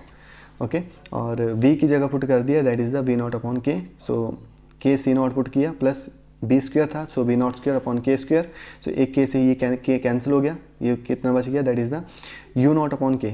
So it means हमारे जो एनर्जी थी कैपेसिटर के अंदर वो डिक्रीज हो जाती है। कैपेसिटेंस तो इंक्रीज होती है लेकिन एनर्जी डिक्रीज हो जाती है। Next one is with dielectric battery is connected. अब डायलेक्ट्रिक है लेकिन बैटरी भी साथ में कनेक्टेड है, तो उसको देख लेते हैं चार्ज पे क्या इफेक्ट पड़ेगा।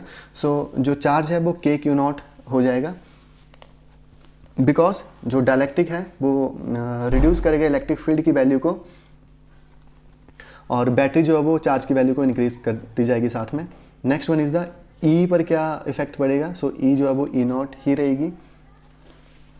नेक्स्ट वन इज़ बी, तो बी नॉट ही रहेगा, एंड जो कैपेसिटेंस है वो यहाँ पे इंक्रीज़ हो जाएगी और ये साथ में एनर्जी भी इंक्रीज़ हो जाएगी। तो ये चीज़ आपको ध्यान में रखनी है।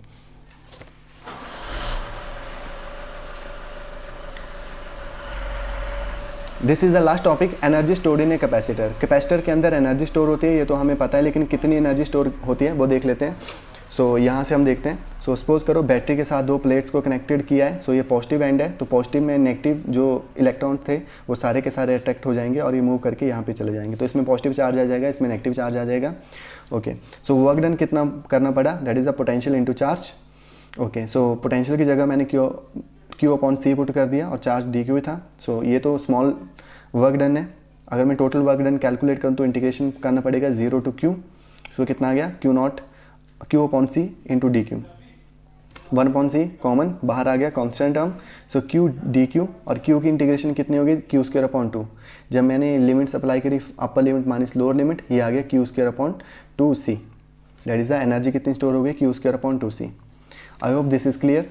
ओके, सो एक फॉर्मूला हमें ये भी पता है, क्यू कितना होता है सी बी के बराबर। सो मैं क्यू की जगह सी बी पुट कर सकता हूँ। सो ये बन जाएगा सी स्क्वायर बी स्क्वायर, और एक सी से ये वाला सी कैंसिल हो जाएगा, तो 1/2 C V square. So I hope this is clear. So this is the end of this chapter. So अगर आपको इस टॉपिक के सारे कंसेप्ट क्लियर हैं तो कमेंट सेक्शन में बताइए। अगर डाउट्स हैं तब भी कमेंट सेक्शन में बताइए कि किस टॉपिक में आपको डाउट्स आ रहे हैं। सो मैं उनको नेक्स्ट वीडियो में क्लियर करने की कोशिश करूँगा, एंड नेक्स्ट वीडियो में हम इस चैप्टर के जो एक्सरसाइज है उसको भी सॉल्व करेंगे। सो आई होप वीडियो पसंद आया होगा। Thank you.